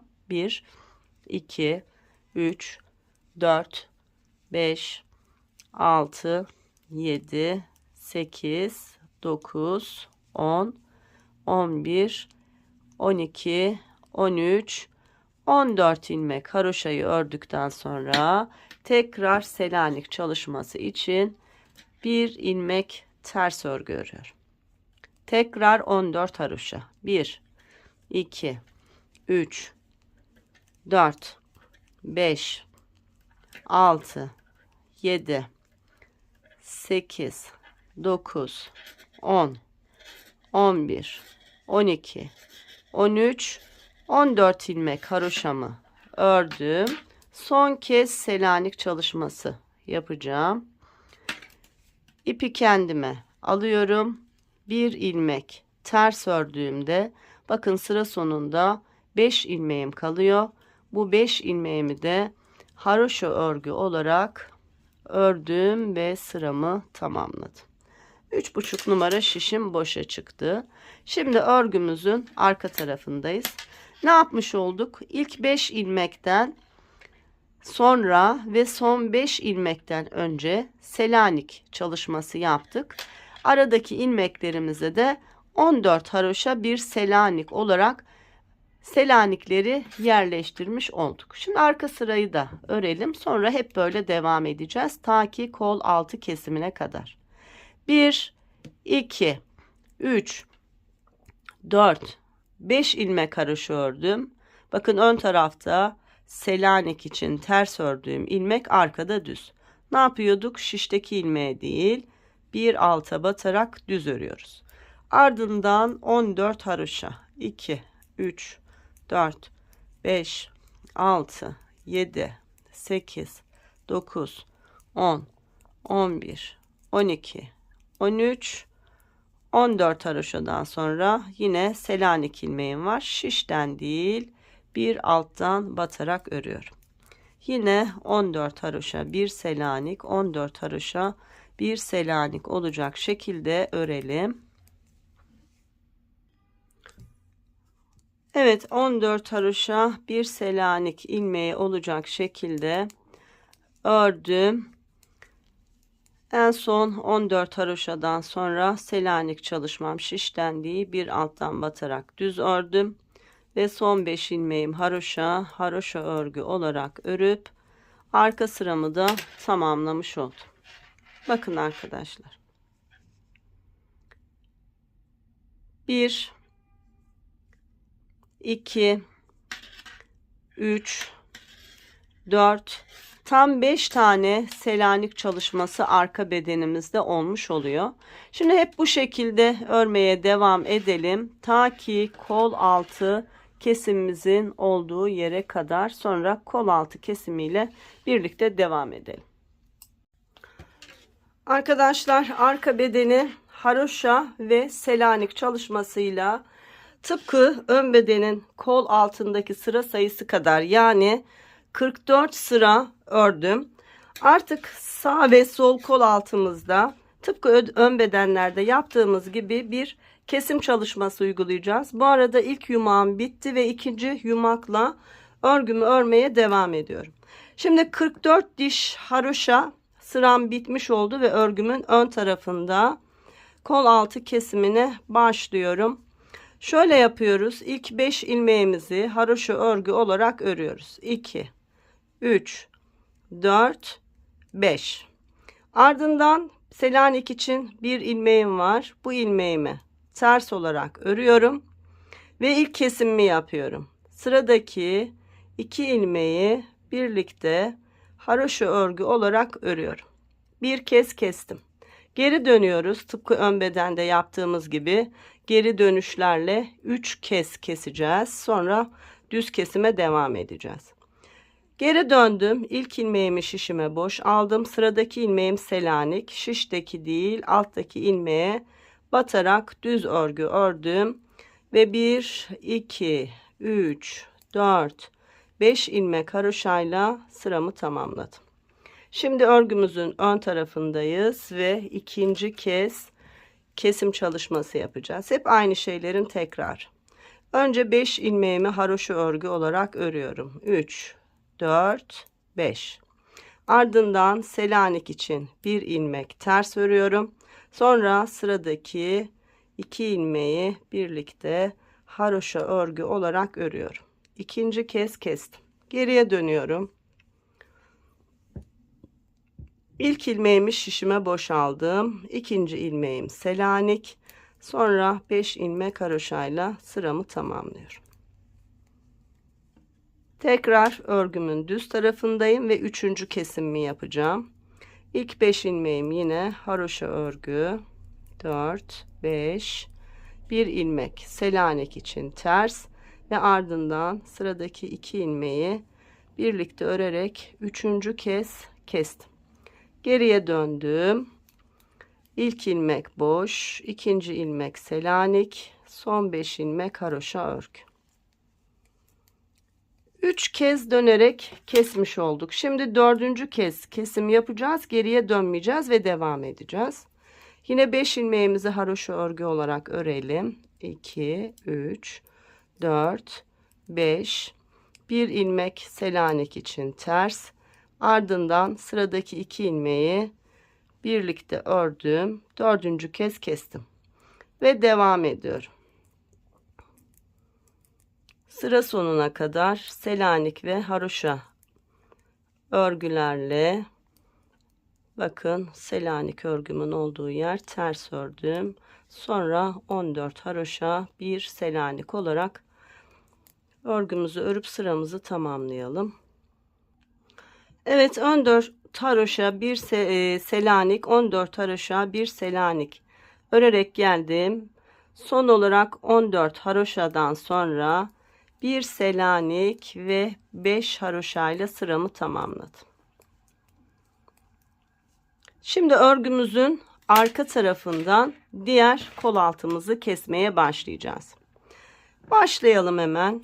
Yine 5 ilmek haroşamızı örüyoruz. 1, 2, 3, 4, 5. Ardından Selanik çalışmam var. Şişteki ilmek değil, bir altına batarak düz olarak ördüm. Sonra sıradaki 2 ilmeği birlikte örerek bir kez kestim. Geriye dönüyorum. İlk ilmeği boş aldım. İkinci ilmeğim Selanik çalışmam için ters. Ardından 5 ilmek haroşayla sıramı tamamladım. Tekrar örgümüzün arka kısmındayız ve ikinci kez kesim yapacağız. Yine 5 ilmek haroşamı örüyorum. 2, 3, 4, 5 haroşa. Selanik ilmeğimi şişten değil bir alttan batarak ördüm. Ardından sıradaki 2 ilmeği birlikte örerek kestim. Geriye dönüyorum. İlk ilmeği boş aldım. Selanik ilmeğim ters. Sonra 5 ilmek haroşa ile sıramı tamamladım. 2 kez kestik. Şimdi arka tarafta 3. kez kesim yapıyoruz. 5 ilmek haroşa. Selanik için bir alttan batarak düz örgü ördüm. Sonra sıradaki 2 ilmeği birlikte örerek 3. kez kol altında kesim yaptım ve geriye döndüm. İlk ilmek boş, 1 Selanik ve 5 haroşa ile sıramı tamamladım. Şimdi 4. kez keseceğiz ama geri dönmeyeceğiz. Devam edeceğiz. 5 ilmek haroşamı örüyorum. 2, 3, 4, 5 haroşa, 1 Selanik çalışmam. Ardından sıradaki 2 ilmeği birlikte ördüm. 4. kez burada da kestim. Ve sıra sonuna kadar haroşa ve Selanik ilmeklerimi örerek sıramı tamamlıyorum. Sıramızı tamamlayalım.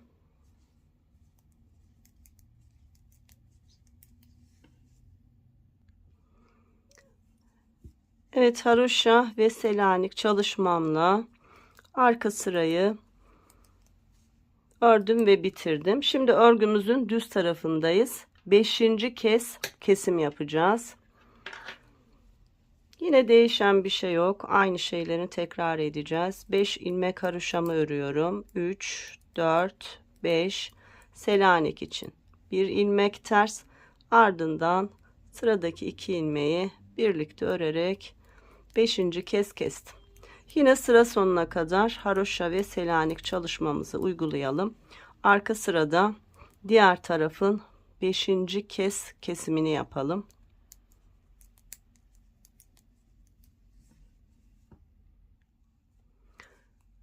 Evet, sıramı tamamladım. Şimdi örgümün arka tarafında 5. kez kesimimi yapacağım. Yine 5 haroşa örgümü ördüm. Sonra Selanik için bir alttan batarak ördüm. Sıradaki 2 ilmeği birlikte örerek burada da 5. kez kesimimi yapmış oldum. Son bir kez keseceğiz arkadaşlar. Toplamda önlerde 7 kez kesim yapmıştık. Arka bedende 6 kez kesim yapacağız. Şimdi sıramızı tamamlayalım. 6. kez kesimlerimizi de yapalım. Evet, sıramı tamamladım. Şimdi örgümün düz tarafında 6. kez kol altı kesimini yapacağım. Artık buradaki son kesimimiz. Yine 5 ilmek haroşamı örüyorum. 2, 3, 4, 5. Selanik için bir ters ilmeğimi ördüm. Ve sıradaki 2 ilmeği birlikte haroşa ördüm. 6 ilmekten oluşan kol kesimimi sağ tarafta tamamladım. Şimdi sıramızı tamamlayalım. Örgümüzün ters tarafından da son kez bir kesim yapalım. Sağdan ve soldan 6'şar ilmek, toplamda 12 ilmek kol altlarından kesmiş olalım. Evet, sıramı tamamladım. Şimdi örgümün arka tarafında son kez kol altımı keseceğim. 1, 2, 3, 4, 5 haroşa, Selanik ilmeğim ve sıradaki 2 ilmeği birlikte ördüm ve artık kol altı kesimlerim bitti. 71 ilmeğim vardı. Sağda 6, solda 6, toplamda 12 ilmek sayım eksildiğinde artık benim şişimde 59 ilmeğim kalmış oldu. Şimdi var olan bu 59 ilmeğimle beraber ense oyuntusu yapacağım. Bebeğimizin ensesine dayanmaması için şöyle küçük bir oyuntu çalışması yapacağım.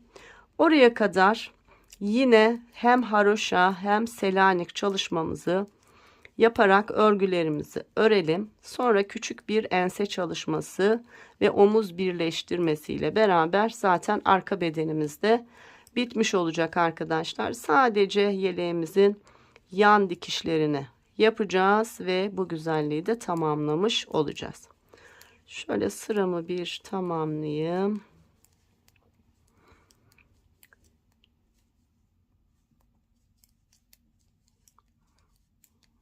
Evet, kesimlerim bitti. Artık 59 ilmeğim kaldı. Bakın, kol altı kesimlerimiz bu şekilde ve kalan ilmek sayımız 59. Şimdi 59 ilmekle beraber arkadaşlar örmeye devam edeceğiz. Tıpkı ön bedende olduğu gibi var olan ilmekleri haroşa ve Selanik çalışması olarak öreceğiz. Burası 21 diş haroşaydı, öyle hatırlıyorum, şu kol kesiminden sonra 21 dişti. Şöyle 3 diş eksik olunca 20, 19, 18 diş haroşa boyunca şu kesime başladığımız yerden sonra saydığımızda 18 diş haroşa sonra bir ense oyuntusu yapalım. Sonra omuz birleştirme ile beraber tamamlayalım. Oraya kadar bir örelim arkadaşlar. Evet arkadaşlar, bir miktar kol kısmımı ördüm. 59 ilmeğim vardı. Kesim yaptıktan sonra bakın şuraya kadar arkadaşlar 44 diş haroşa boyunca örmüştük ve kesmeye başlamıştık. Sonrasında devam ettik. 2, 4, 6, 8, 10, 12, 14, 16 sıra. Yani 44'ten sonra 46, 48, 50, 52, 54, 56, 58 tam 60 diş şu başlangıçtan saydığımızda 60 diş haroşa boyunca örgümüzü ördük. Şimdi artık ense çalışması yapacağız. Ense çalışması için de arkadaşlar örgümün düz tarafında hem haroşalarımı hem Selanik çalışmalarımı yaptım. Şimdi arka tarafta artık sadece ilk 5 haroşadan sonraki Selanik çalışmamı uyguluyorum. Sonrasında haroşa örgü olarak devam ediyorum. Bakın buradaki Selanik çalışmamı artık haroşa örüyorum. Devam ediyorum. 14 haroşa bir Selanik olan çalışmamdaki Selanikleri de haroşa örgüye çeviriyorum. Bakın geldim. Burada da haroşa örgü olarak ördüm. Artık iptal oldu. Devam ediyorum. Yine 14 ilmek haroşamı örüyorum. Selanik çalışmamın olduğu yere geldiğimde yine haroşa örgü örüyorum. Bakın.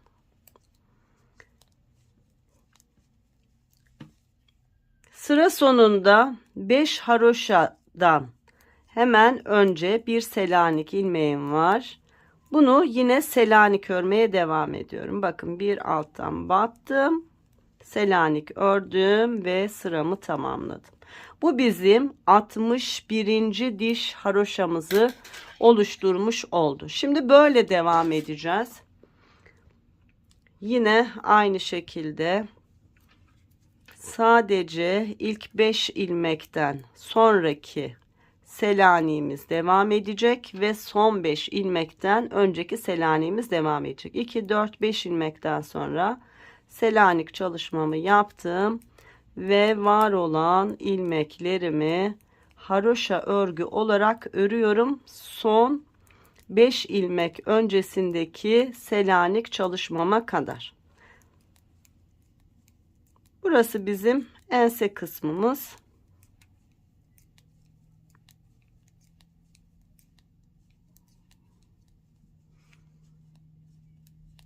Evet, haroşa örgülerle devam ediyorum.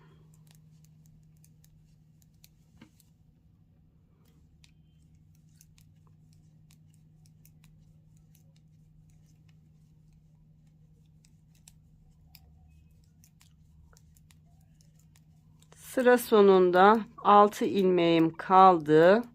Bakın. Bir Selanik için ters ve yine 5 ilmek haroşayla sıramı tamamlıyorum. Sadece şu iki kenardaki Selanik ilmeklerimiz yine Selanik olarak devam ediyor. Örgümüzün arka tarafındayız. Yine 5 ilmek haroşa ve bir Selanik çalışmam. Şişten değil bir alttan batarak Selanik'imi çalıştım ve haroşa örgülerle son 6 ilmeğim kalana kadar ilmeklerimi örüyorum. 62. diş haroşamızı örmüş oluyoruz. Toplamda 65 dişte bitireceğiz. Yani bizim 3 diş haroşa örgümüz kalmış oluyor. Onu da şimdi öreceğiz ve ön bedenle birleştireceğiz arkadaşlar.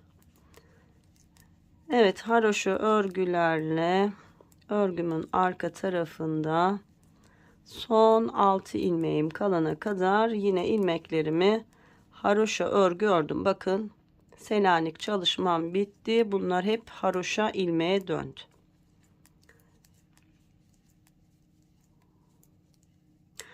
Sadece sıra sonunda 5 ilmek kalınca onun öncesindeki ilmeği yine Selanik olarak çalıştım ve sıramı bitirdim.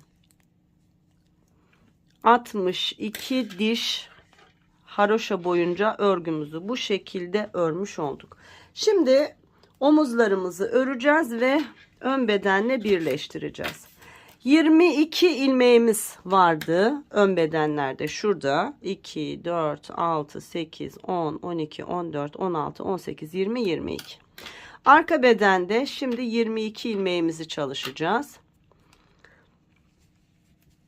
Örgümün düz tarafından başlıyorum. 1, 2, 3, 4, 5 ilmek haroşa. Selanik için 1 ilmek ters. 6 ilmek oldu. Devam ediyorum. 7, 8, 9, 10, 11, 12, 13, 14, 15, 16, 17, 18, 19, 20, 21, 22. 22 ilmeği ördüm. Sadece şu 6. ilmeğim Selanik ilmeğim. 22 ilmeği ördüm, bitirdim ve geriye döndüm. Şimdi haroşa örgülerle ilmeklerimi örüyorum. Selanik çalışmamın olduğu yere kadar. Yani sıra sonunda 6 ilmek kalana kadar. Evet, 6 ilmeğim kaldı. Selanik çalışmam için bir alttan battım, düz ördüm ve 5 ilmek haroşayla sıramı tamamladım. 63 diş oldu. Şimdi aynı çalışmayı 65 dişe tamamlayacağız. Yine 22 ilmeğimizi ilk 5 ilmeğim haroşa, sonra Selanik, sonra haroşa örgü olarak örüyorum. Biraz hızlı bir şekilde öreyim. Hiç videoyu da durdurmayayım.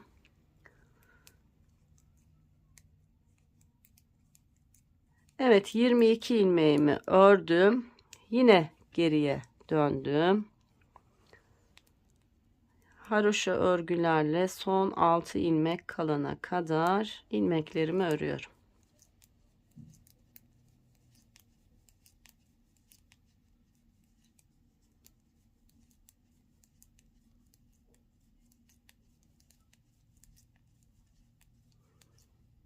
Altı ilmeğim kaldı. Selanik için bir ilmek alttan batarak düz ördüm. Sonra 5 haroşa ile sıramı tamamladım. Evet, 64 diş oldu. Son bir diş daha aynı şekilde örüyorum. Ve 65 dişe örgümü tamamlıyorum. Yine 5 haroşa, 1 Selanik ve sonra devam ediyorum. Haroşa örgülerle ön sıramı örüp tamamlıyorum. Evet, ördüm, tamamladım. Şimdi örgümün arka tarafında yine haroşa örgülerle son 6 ilmek kalana kadar ilmeklerimi örüyorum. 65.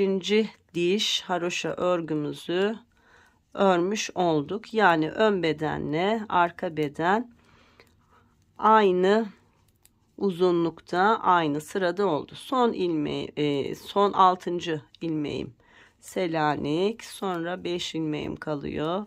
Haroşa örgü olarak ördüm ve sıramı tamamladım. Bakın, burası ense kısmımız, şurası omuz kısmımız olmuş oldu. Şimdi ne yapıyoruz? Örgülerimizin ters tarafları şöyle arkada kalacak şekilde, düzler içeride kalacak şekilde iki bedeni şöyle yan yana getiriyorum.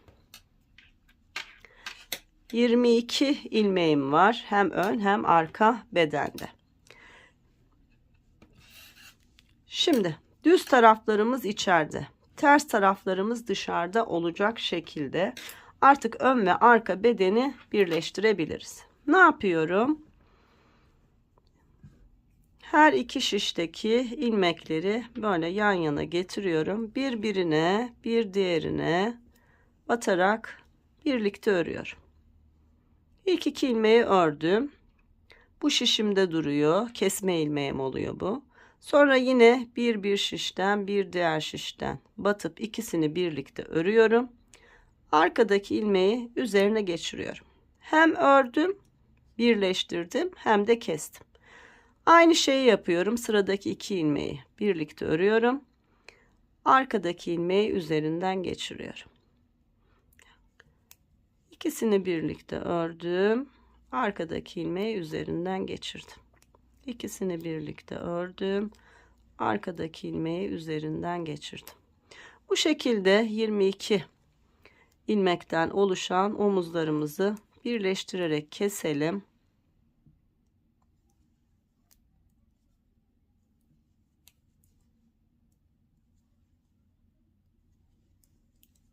Bakın. Tamamlayalım. Evet, birleştirerek son 2 ilmek kalana kadar kestim. Şimdi bakın bir şişten bir şişten 2 ilmeği birlikte ördüm. Arkadaki ilmeği üzerinden geçirdim ve ilk omuzumu birleştirmiş oldum. Şimdi şu ön bedende biraz uzun bırakmış olduğum ipim var. Onunla da şöyle düğümledim.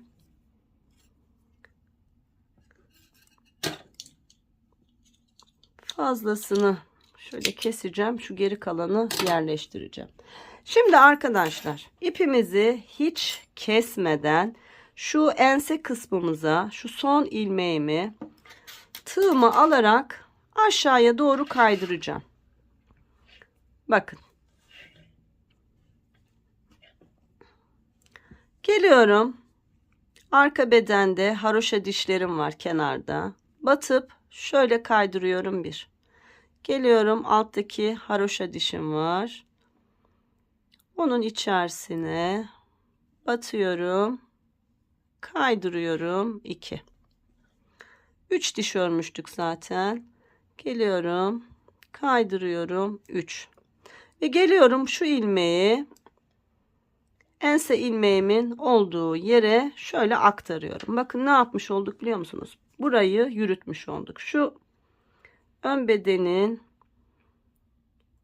ipini de düğümledik. Şimdi şöyle omuz birleştirmesi yaptığımız ilmeklerin arasından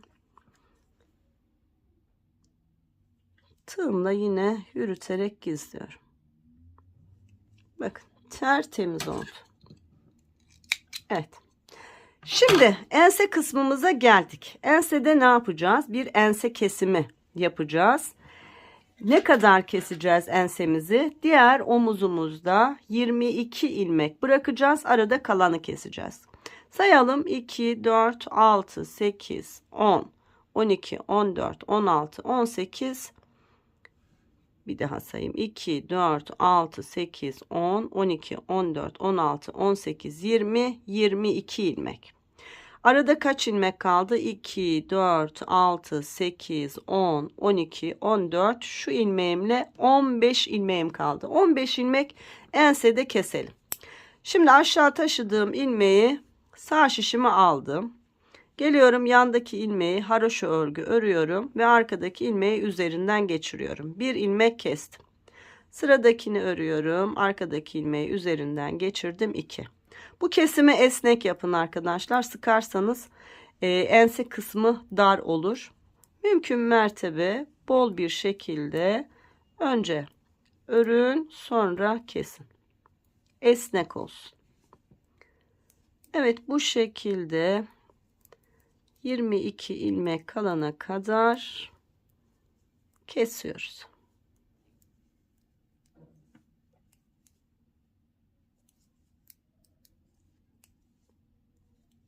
Bakın bol bol kesiyorum. Gayet düzgün oluyor. Aynı şekilde yapın siz de.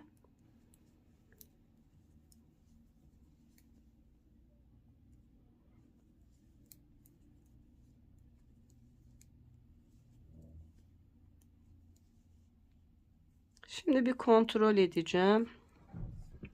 Sayalım. 2, 4, 6, 8, 10, 12, 14, 16, 18, 20, fazla kesmişim, 21 ve 22. Bir daha kontrol edelim. 2, 4, 6, 8, 10, 12, 14, 16, 18, 20, 22. Şöyle yapınca tam 22 ilmek oldu. Bakın burada 21 ilmek var. Bir ilmek de burada var. 22 oldu. 2, 4, 6, 8, 10, 12, 14, 16, 18, 20, 21 ve 22. Şimdi aynı şeyi burada yapacağız. Haroşa örgülerle örgümü örmeye devam ediyorum. Sıra sonunda 6 ilmek kalınca Selanik çalışmamı yapacağım. Evet, geldim. Sıra sonunda 2, 4, 6 ilmek kaldı. Bir ilmek ters örüyorum Selanik için. Ardından 1, 2, 3, 4, 5 ilmek haroşa örgümü örüyorum. Örgümün arka tarafındayım. İlk 5 ilmeğim haroşa örgü. 2, 3, 4, 5, 6. ilmeğim Selanik için bir alttan batarak düz örgü ve sonra haroşa örgüyle sıramı tamamlıyorum.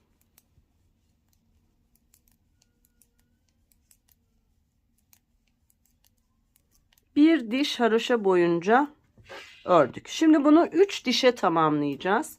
Hiç videoyu uzatmaya gerek yok. Aynı şekilde 3 dişe tamamlayalım.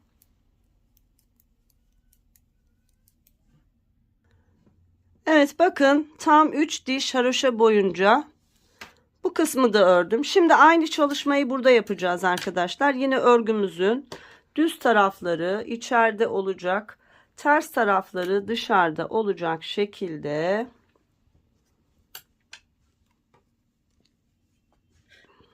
evet. Bakın.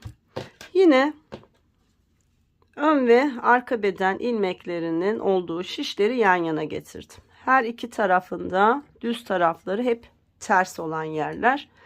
Düz örgülerimiz de böyle içeride kalıyor. Şimdi aynı çalışmayı burada yapacağız. Her iki şişte 22 ilmeğimiz var. Yine önce ilk 2 ilmeği birlikte örüyorum.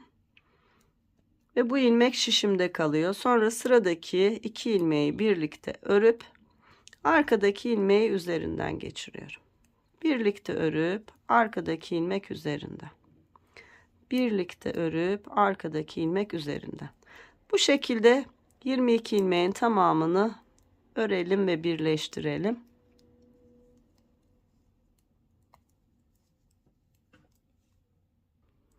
Evet, ilmeklerimin tamamını kestim. Şu son ilmeğimi bir kez daha örüyorum.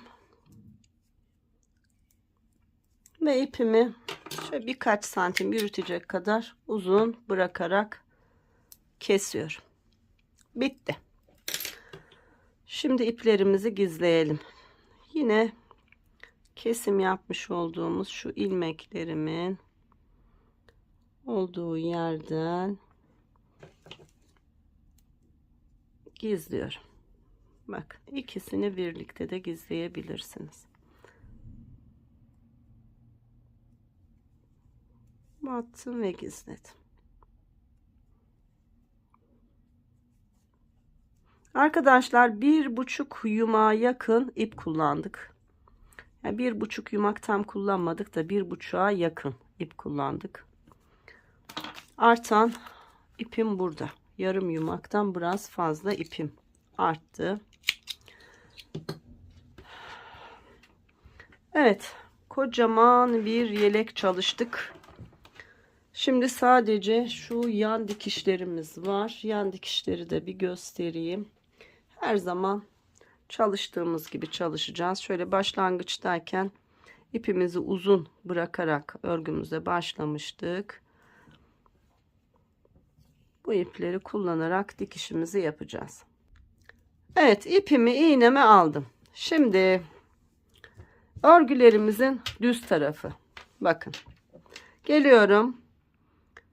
Hemen başlangıçtaki ilk haroşa dişinin içerisine battım ve iki tarafı birleştirdim. Buradan da tekrar batıyorum. Bakın birleşti. Ardından her bir haroşa dişini bir sağdan bir soldan karşılıklı hiza alarak batıyorum. Bir buradan,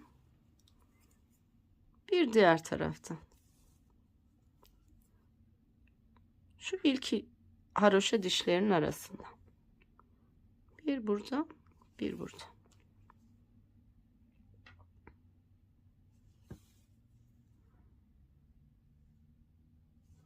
Bu şekilde tam şu kol altı kesimimizin olduğu yere, yani 44 diş örgü örmüştük ya haroşa. Oraya kadar bu şekilde dikelim. Bakın ne kadar düzgün, sanki hiç dikiş yokmuş gibi bir çalışma oluyor. Kol altına kadar dikelim. Kol altında bitirmeyi yine göstereceğim. Evet arkadaşlar, bakın her iki taraftan da tam kol altı kesiminin olduğu yere kadar diktim ve birleştirdim. Şu kol altında olduğu için burayı ben bir kez daha böyle sağlamlaştırıyorum. Aynı ilmeklere birer kez daha batıyorum. Sonra iğnemi içeri gönderdim. Burada da düğümleyerek sabitliyorum. Ve ardından şu ilmeklerin arasına iğnemle şöyle birkaç kez ipimi yürütüyorum ve kesip temizliyorum. Bakın hem içi hem ters tarafı hem düz tarafı, bakın arkadaşlar nasıl da düzgün dikilmiş oluyor. Şimdi aynı çalışmayı şu diğer tarafa da yapalım. Sonra ben kameramı bir ayarlayayım. Nasıl büyük bir çalışma olduğunu size göstereceğim. Santim ölçüsü de vereceğim. Şöyle bütün halde bir görelim. Evet arkadaşlar, her iki yan dikişimi de yaptım ve yeleğimiz bitti. Yine kocaman ve çok güzel bir çalışma oldu. Arka kısmımızda gördüğünüz gibi bu küçük Selanik çalışmalarıyla çok güzel görünmüş oldu. Küçük detaylar var. Fakat o küçük detaylar çok güzel sonuçlar elde etmemize sebep oldu. Kocaman bir çalışma oldu. Fakat biraz daha büyük örmek isteyen arkadaşlar olabilir. En kısmımız çok müsait. Şu omuza kadar olan kısmımızı biz 21 diş haroşa boyunca örmüştük. Bunu 25-26 dişe kadar uzatabilirsiniz. Kol evimiz de çok müsait. Biraz daha büyütebilirsiniz. Yani bu ortalama rahat 3-4 yaşa uygun. Dediğim şekilde sadece şu üst kısmı 4-5 diş haroşa boyu uzatarak daha da büyük bir yelek elde etmiş olabilirsiniz arkadaşlar. Şimdi ölçülerimi vereyim. Yeleğimin bitmiş hali. Omuzdan etek ucuna kadar. Şu örnekli kısım hafif böyle aşağıya doğru volan yapıyor.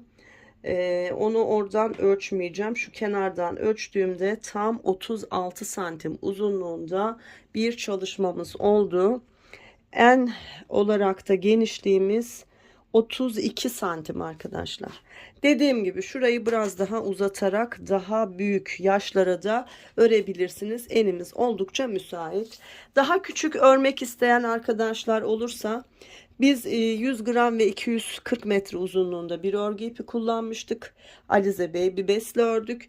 Alize'nin Happy Baby serisi var arkadaşlar. İpi de çok güzel. 3 ya da 3,5 numara şiş kullanarak o ip 100 gram ve 330 metre uzunluğundadır. Aynı sayılarda ördüğünüzde 0-1 yaş, 1-1,5 yaş civarı bir yelek elde etmiş olursunuz.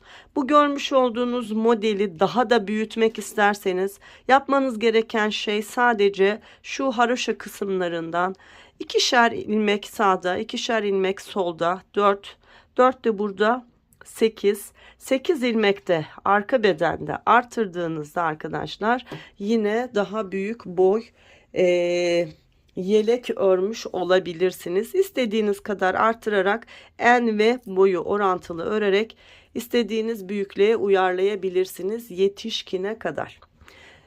Evet, ben bir çalışmanın daha sonuna gelmiş oldum. Beğeni ve yorumlarınızı bekliyorum. Bir sonraki videomda görüşebilmek dileğiyle sağlık, sıhhat, esenlikler diliyorum. Hoşça kalın.